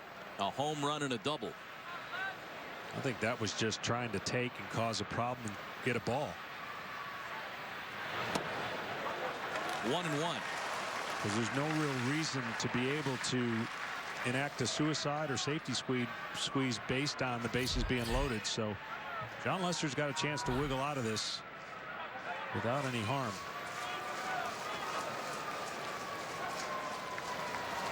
A ball and 2 strikes to Neese. Now anything breaking again, I think he's got Neese right where he wants him. Won't make contact.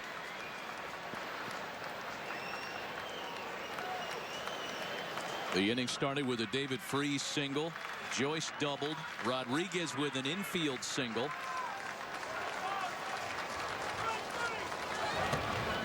Two and two. He just didn't make it close enough.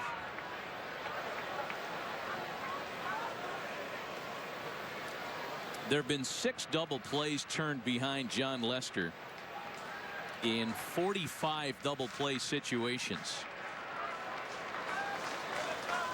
A double play percentage of 13. And a swing and a miss. Back-to-back strikeouts. They're still loaded with 2 away now for the top of the order.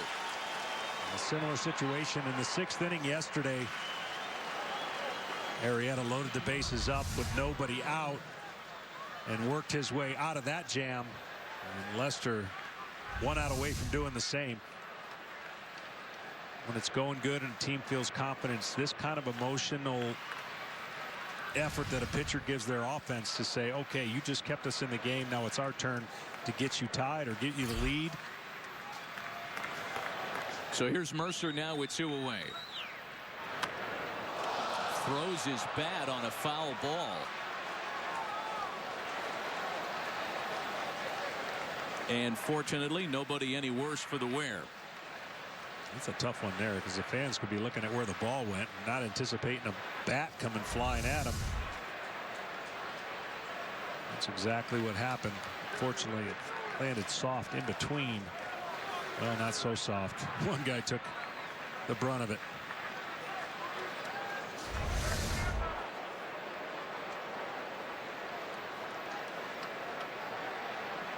Mercer hits hit safely in 5 of 7 at the start of play tonight. And again, 2 for his first 2 against John Lester.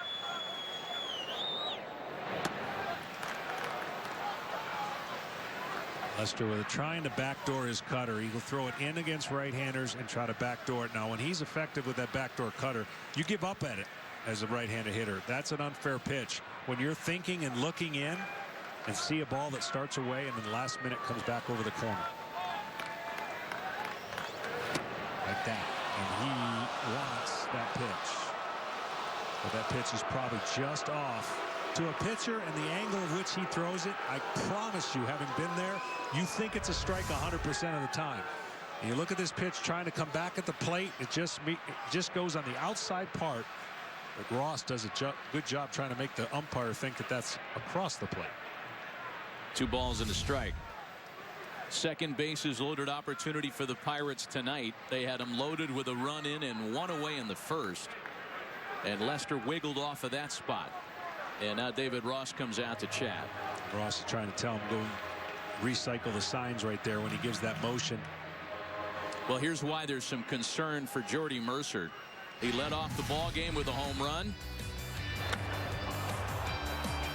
And then led off the 3rd and doubled on the first pitch.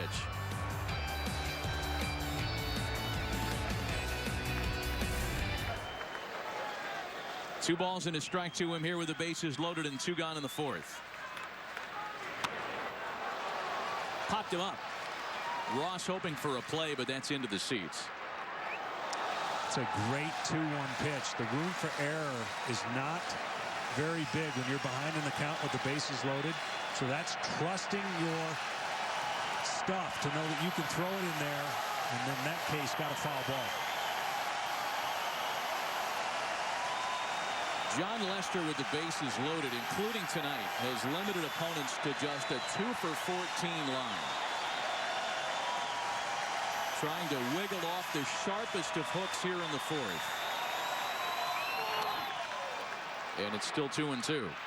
You saw the target right there from David Ross. Another difficult thing for a pitcher to do. when traditionally you're looking in one area and then the catcher gets you up. You know you've worked on that. In a 2-2 count, trying to expose a weakness of Mercer. But he fouled it off again. Thinking breaking ball right here. Anything either hard cutter in. The next 2-2 home. And that one hits him. An RBI the tough way for Jordy Mercer. Well, that was a breaking ball, and it was the right pitch, but it just ended up being in the wrong location. After going hard, and fouling off some of those pitches, if he throws this pitch anywhere but at his feet, of course, he starts it off way too inside and low. But Mercer and his team will say, we've got ice. Thanks for the RBI.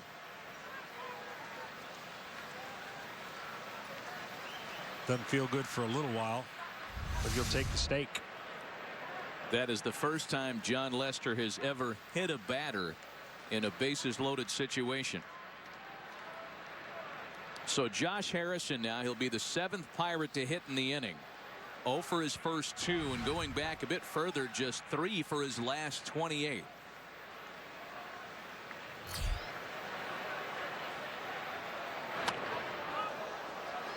And he's offered aggressively in all 3 of his plate appearances tonight, swinging at the first pitch in all 3, behind 0-1. Well, he has that open stance and then closes it. It always looks like, when I faced a guy like this, I always felt like he was never coming off the heater, looking at fastball the entire time. So if you could hit with your secondary pitches off an aggressive first pitch seeking hitter, you'd have success.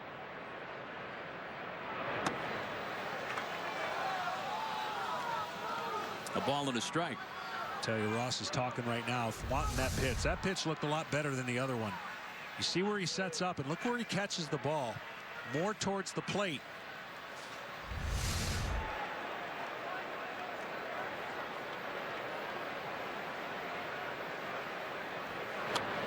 A ball and 2 strikes to Harrison now.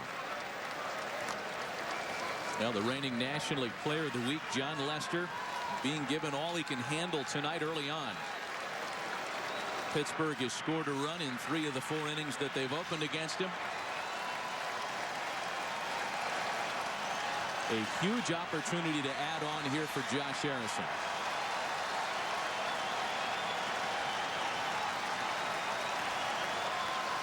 And the 1-2. A swing and a miss.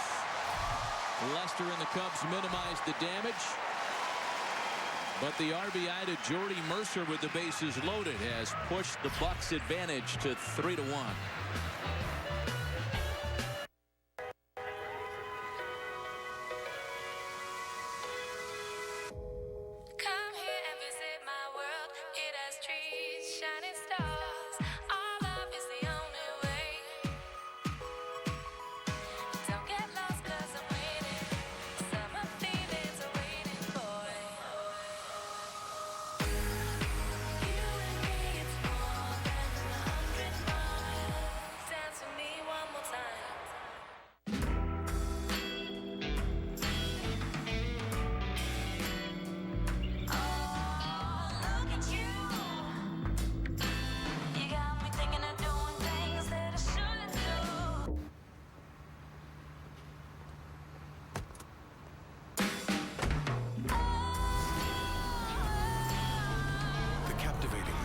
RC with available 306 horsepower.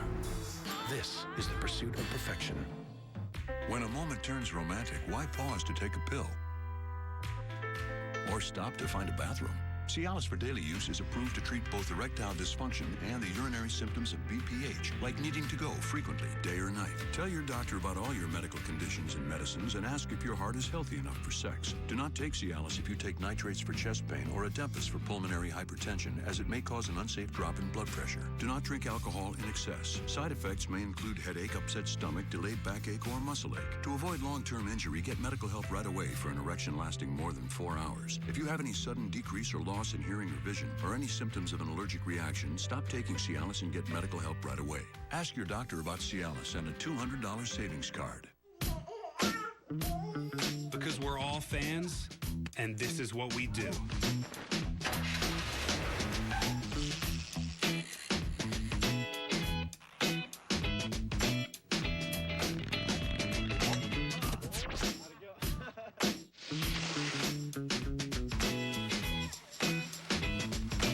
Get your favorite gear, anything and everything at MLBshop.com.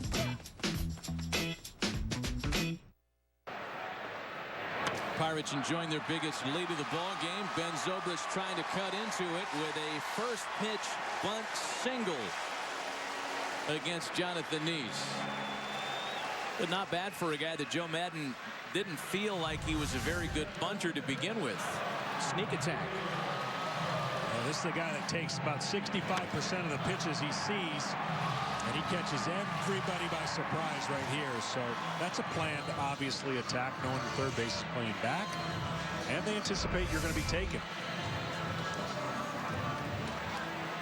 So now Javier Baez, who snapped out of a 1 for 13 with a 1-out double back in the second. Leadoff hitter aboard for Chicago. When you think about Ben Zobrist, you think about his being that kind of super utility player. Though he was brought in here to play second base, he could do anything for you and had done anything for Joe Madden previously in their Tampa days together. Javier Baez could be considered the same kind of player. Oh, and by the way, so could Chris Bryant all of a sudden. And we can bring Kenny Rosenthal in on this discussion. Javi Baez is a very important guy in terms of what the Cubs try to do with a lineup, Ken.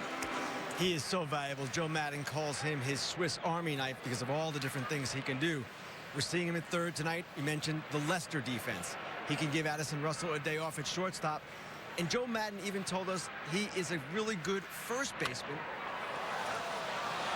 Grounds to his opposite shortstop number here, but beats out the back end of a double play ball.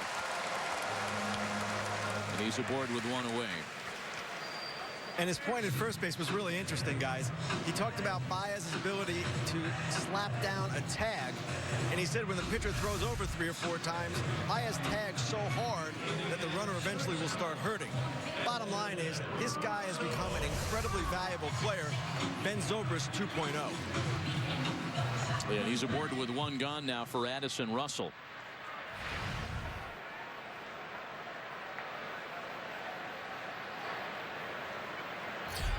It's kind of the way the league is going, and they've got Baez picked off. Throw down to second base, finishes the out. And Baez is indicating take a look at it again to the home dugout. He wants to review this thing. Worth a look. The player always feels like they were either safe or out. Well, they made a great slide, and I think it might have been on the secondary past the bag. I don't think initially they got him. He goes on first move. Great move here by Neese. And then you watch the throw, beats him plenty of time, and then watch the swim move. He misses him there. He misses him there. He misses him there. He's and then right. He's trying to figure out how they could call him out. And he was that's when I thought the umpire called him out. He didn't call him out until then. And then right when he played the tag right there, watch the umpire saying he's out. So he didn't see the spikes holding on to the bag. So I think they're going to overturn this one. Great swim move where he takes up the arm. And now he's just trying to hang in there, grip that bag with his toe as much as he can. And I don't think the umpire saw the spikes on the bag, so this one might go in the Cubs' favor. It's that first look. This one's awfully tough to tell. First look we saw was clear that the glove never made contact with Baez. Right, he hasn't called him out yet. He still hasn't called him out. And it's only when he goes to tag him on the shoe, if we could see in the frame. That shoe's still there. Watch right here on this play. He doesn't call him out. He hasn't called him out. Watch the umpire come into play. Make the call right now. That's where I think they're going to overturn it.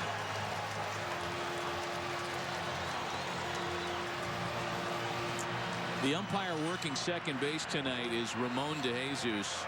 He is a AAA umpire who's up here to give a regular member of this crew a break. You can see why he thought the spike was off, because it bounces and moves.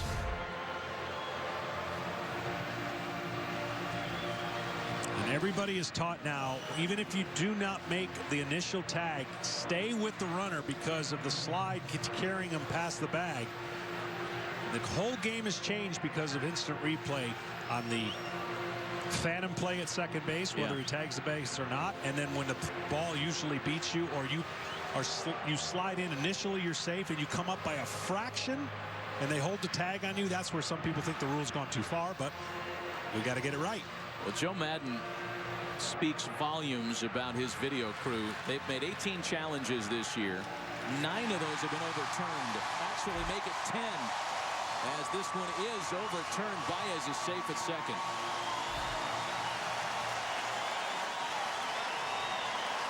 I would tell my players if I was a manager, because you see the emotional player always wanting to be safe. Yeah, right. I would say, hey, look, if you think you're safe, let me know. But if you're wrong, you're paying a fine, and it's going into a nice charity bin. So credit Baez with a stolen base, and he puts himself in scoring position after the review for Addison Russell, as Nice goes back to work after a modest delay.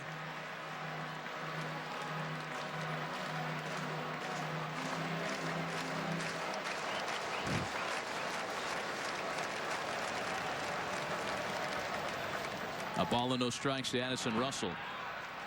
And there goes Baez on his way to third. That is a great base running video that you could put on for anybody.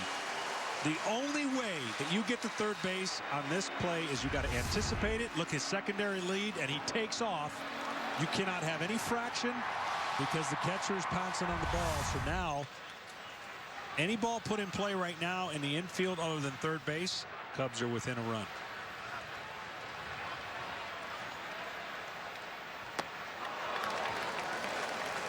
And it's 3 balls and no strikes to Addison Russell. David Ross waiting on deck.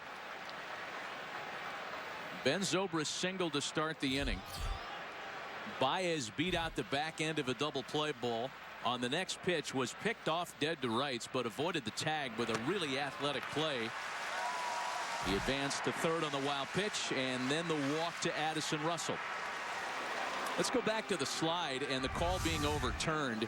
I mean, Javier Baez is so valuable, he can now put contortionist on his resume as well. He asked for the challenge. Take a look. I was safe. And then it wasn't gloating as much as it was relief. Phew. Well, it's his legs that got the Cubs in this situation, because he beat out fairly routine double play ball, then beat out a picked off scenario, and then got to third. So now David Ross. Well, for Jonathan Nice, the first 3 innings have been really good as he has navigated to a low ERA. But then after that, it's been tough sledding for the left-hander. Ross out in front. And behind 0-1. Grandpa Rossi, as he's known around here, 9 for 27 with runners in scoring position this season. Veteran catcher, as John mentioned, trying to put it in play to the outfield. The squeeze plays on. Here's Baez to score, and it's a 1-run game.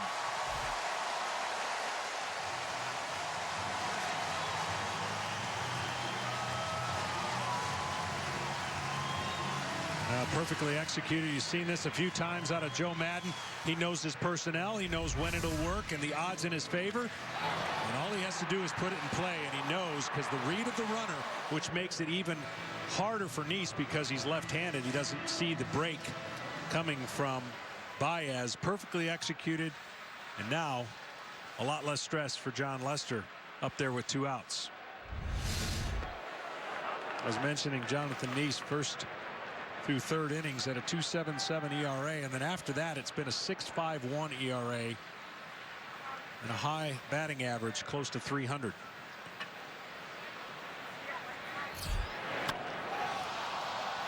Lester with a shot out to the opposite field. Joyce giving it a chase. It's into the seats. John Lester has never been regarded as a good hitting pitcher. In fact, began his career 0 for 66 at the plate.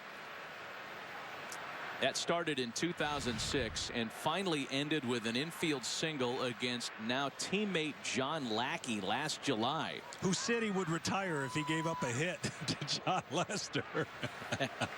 And now they're teammates again. John Lester has gotten much better. I know that 0 for 67 is obviously legit, but he has squared up more balls of late, taking pride in hitting. Yeah, he is still responsible for the hardest hit ball by a pitcher this season. That's some of the new numerology we get, courtesy of StatCast, powered by Amazon Web Services. He turned around a Tyler Chatwood fastball in April and hit it 109.9 miles an hour. No contact on that swing. However, the Cubs do manufacture one back. The contortionist exploits of Javier Baez being described on the bench in a one-run game.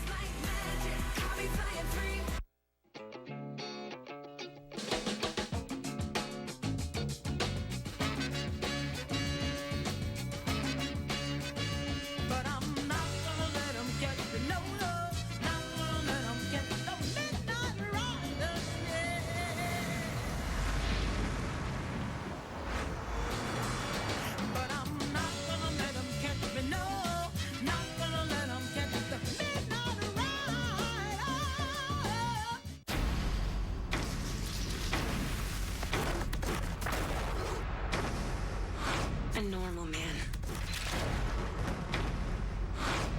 can do the impossible to save the woman he loves. My husband is no normal man. The Legend of Tarzan. Rated PG-13. Experience it in IMAX July 1st. Sometimes 90 minutes is decided in a matter of seconds. In that blink of an eye, one man will impose his will on another, bringing an entire country to their feet or their knees. Because in the balance hangs a match, a championship, or just another reminder why we watch in the first place.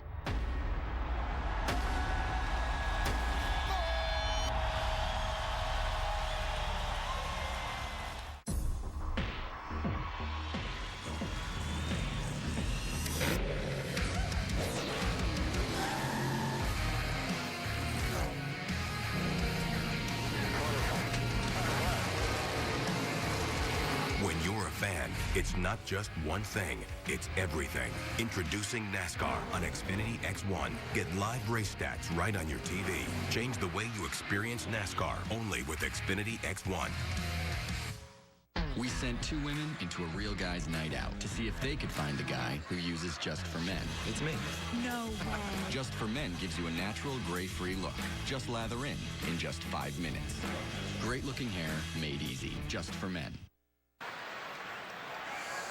Javier Baez helping manufacture this game back to a one-run score, 3-2 Pittsburgh. As John Lester settles back in and goes to work against Andrew McCutchen, leading off the top half of the fifth. He starts him with strike one. McCutchen loves hitting at Wrigley Field. Coming in this series, .330 average, which is third best amongst active players in this friendly confines. And so far with a base hit on his line, soft liner gobbled up by Anthony Rizzo, one away. A reminder, coverage of the 116th U.S. Open Championship from historic Oakmont Country Club continues tomorrow as they finish third round play at 7 a.m. Eastern on FS1. And then its final round coverage starting at 11 Eastern on Fox. Or you can watch it all on Fox Sports Go. Suspended play today. Shane Lowry, 5 under through 14. Golf, a lot of it is about timing. When and how, and that when and how right there from the weather delay causes those leaders to finish up tomorrow morning. Then they have to take a rather interesting break and regroup everybody for the final fourth round. That rain has helped those scores. Nobody thought under par was going to even come close to winning that tournament. And the rainstorm softened the things, the green and fairways, and great golfers shooting at the tough golf course of Oakmont. You played there? Oh, it's I won't make it my number one, but it's 1.5. It's in my top 2. In terms of difficulty, or just favorite golf course really? To play? Yeah. What's the other one? Well, that's the thing. It's just there's so many great golf courses. I'm going to get one of these days. I'm going to have to give him my top 5. But Gung takes a pass he'd like to have back, a swing and a miss, and that's 2 quick outs for Lester here in the fifth.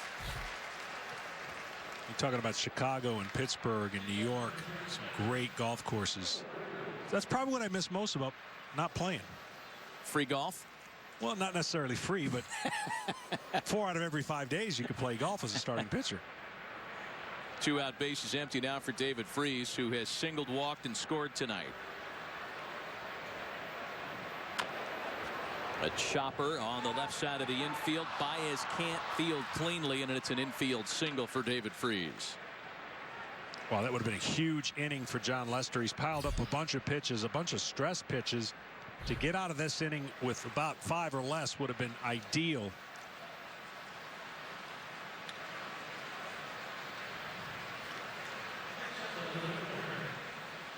There's still a chance for a lower pitch count inning despite the infield single by Freese with 2 gone. Here's Matt Joyce now. He has grounded a shortstop and doubled. That's hung in there pretty nice against Lester, who's tough on lefties.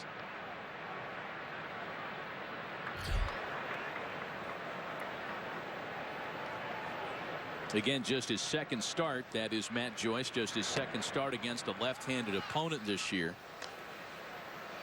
John has been rather bothered by the home plate umpire strike zone. He is not fond of it, to say the least. It started with the first inning conversation, and that usually what a pitcher does is he's trying to just see, okay, where did you have those pitches that I liked?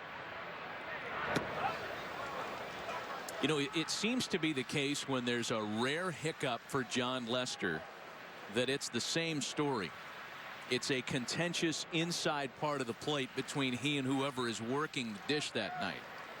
I'll go back to a start he made in mid-May in San Francisco. It was the same story that afternoon. He hasn't had too many clunkers this year. Well, Lester has been among the best. If it wasn't for Jake Arrieta, he'd be the uncontested #1 in a very good rotation. They're both going to the All-Star game as it is. Yeah, that's what makes, you're right. That's what makes it so difficult for teams to come in here and start a series with Arrieta. And then you got Lester. And then take your chances with 3, 4, and 5. Not too bad what the Cubs have assembled. Yeah, and don't sleep on the 3, 4, 5 either. I mean, this rotation is in the midst of a historic start to the season. This is video game stuff. I mean, this you just don't see in a 5-man rotation in the game today. 2-0 home is fouled back. 2 balls and a strike. I mean, you're talking about the post dead ball era.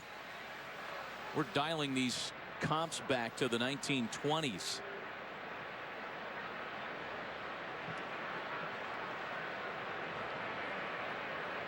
And that's with home runs being hit this year at a near historic rate. And the Cubs pitchers just don't give up home runs, which adds to the greatness not only of what they've done, this ballpark, but they keep the ball in the ballpark as a staff better than anybody.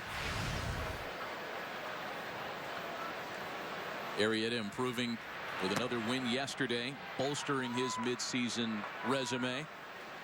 And it's 3 balls and a strike now to Matt Joyce. I mean, they don't give up a lot of anything. They don't walk people. They don't give up home runs. And the batting average they've allowed at .202 is the lowest allowed by a team since 1913. And I get it, there's still plenty of baseball left to be played, and it hasn't gotten really warm yet at Wrigleyville. But what they've accomplished to this point is noteworthy. Yeah, everybody knew the offseason acquisitions were going to help their offense. And it has a little bit. It certainly has. But they're pitching #1 in fewest home runs, #3 in strikeouts per game. And a swing and a miss. A 2-out base runner left stranded. Middle of the night at Wrigley. Chris Bryant bats third. We go to the bottom of the 5th. 3-2 Pirates.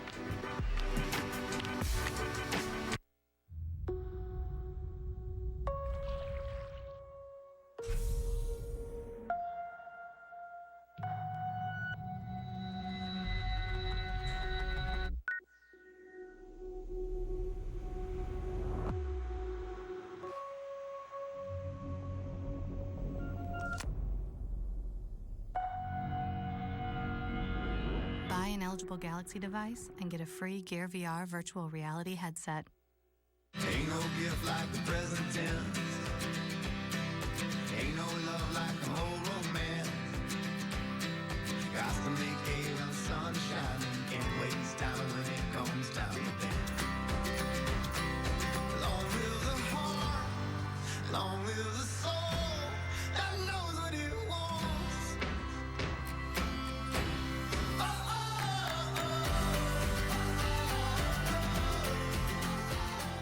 We sent two women into a real guy's night out to see if they could find the guy who uses Just for Men. It's me. No way. Just for Men gives you a natural gray-free look. Just lather in just 5 minutes. Great-looking hair made easy. Just for Men. And here we have 1893 from the makers of Pepsi Cola. I'm gonna smell it. Then I'm just gonna take one small sip. That seems like more than a sip. 1893 boldly blended cola.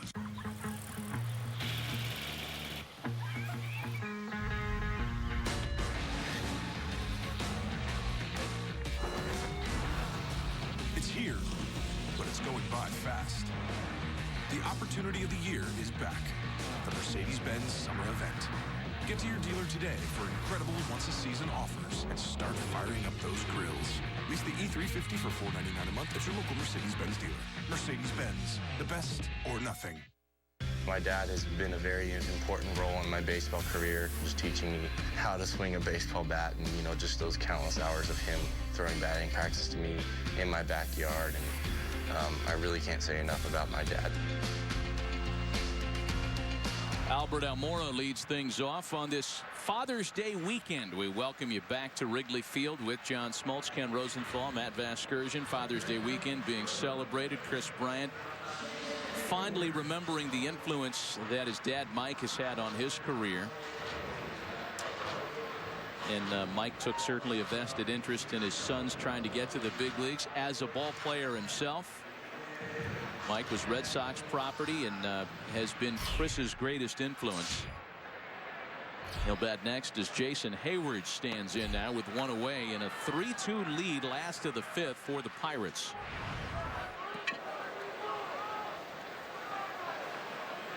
Hayward hitless so far tonight.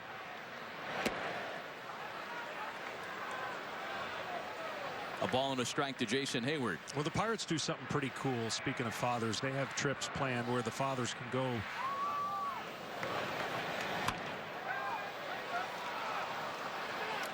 Rolled up the first base line for David Freese. Go on scheduled trips, and it was going to be in early August. They take a lot of pride in just creating that atmosphere with the Pirates. And really, both these clubs, as well as the St. Louis Cardinals, have created incredible cultures. They feed off that culture, and it matters, and it breeds success, and it breeds winning. Pittsburgh has done that with their leadership council. The Cubs have done that with just everything that they do, from watching the game to hanging together, and that culture inside the clubhouse, that Taj Mahal, by the way, that they've created, has made it a fun environment. And Joe Madden has been a big part of that as well. So here's Bryant now with 2 out and the bases empty. A couple of quick outs turned by Neese here in the fifth. Yeah, we talk about Chris's dad, Mike, playing in the Red Sox developmental system. Dwight Evans, eat your heart out. Mike Bryant with the Elmira Pioneer Red Sox, his 1980 card. And his boy has just tied it up. Oh, my.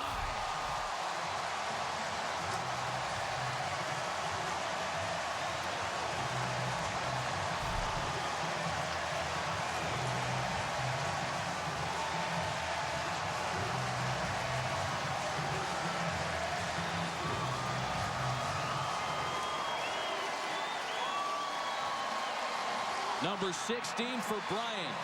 And it's a 3-3 ball game.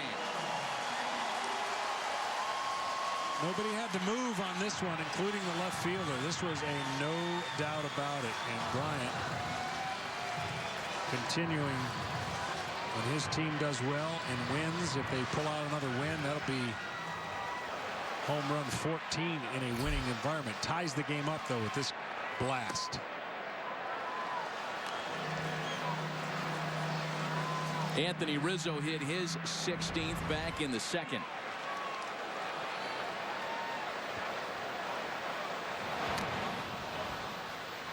They are both headed to Petco Park in a month as All-Stars.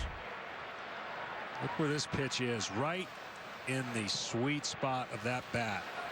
And the left fielder doesn't even move. And why would you at 448 feet? There's a ball that Joyce broke the wrong way on, and he can't finish with the catch. Rizzo on his way to second. Boy, that ball really fooled Matt Joyce.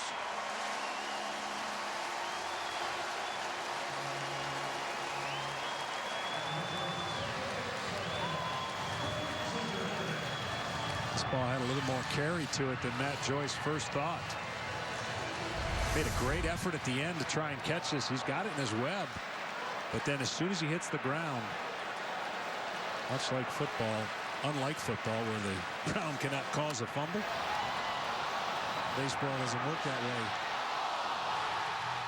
Yeah, Joyce took a step in, and then by the time he could recover, it was that freeze and feet don't fail me now. And now a well-timed visit to the mound by pitching coach Ray Searich, who wants to just come out and discuss things with Neese. The 2-out home run by Chris Bryant. And then Rizzo gets to second on what scored a double. Actually, they're going to score that as a base hit and an error. I have to disagree. You're right. It is a double. And I am not changing this one. No, it's in pen. It's already there. Yeah, scored a double.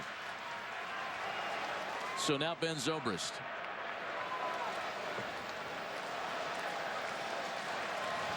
Zobrist is singled in line to right. First pitch gets away. Kratz is able to recover without Bryant advancing.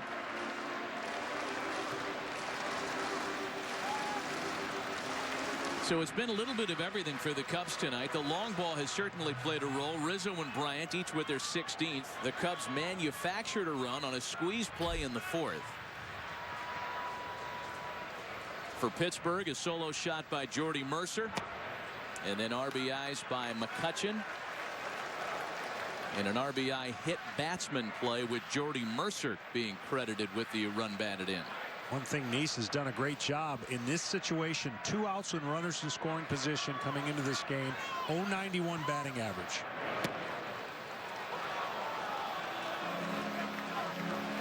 Two and one.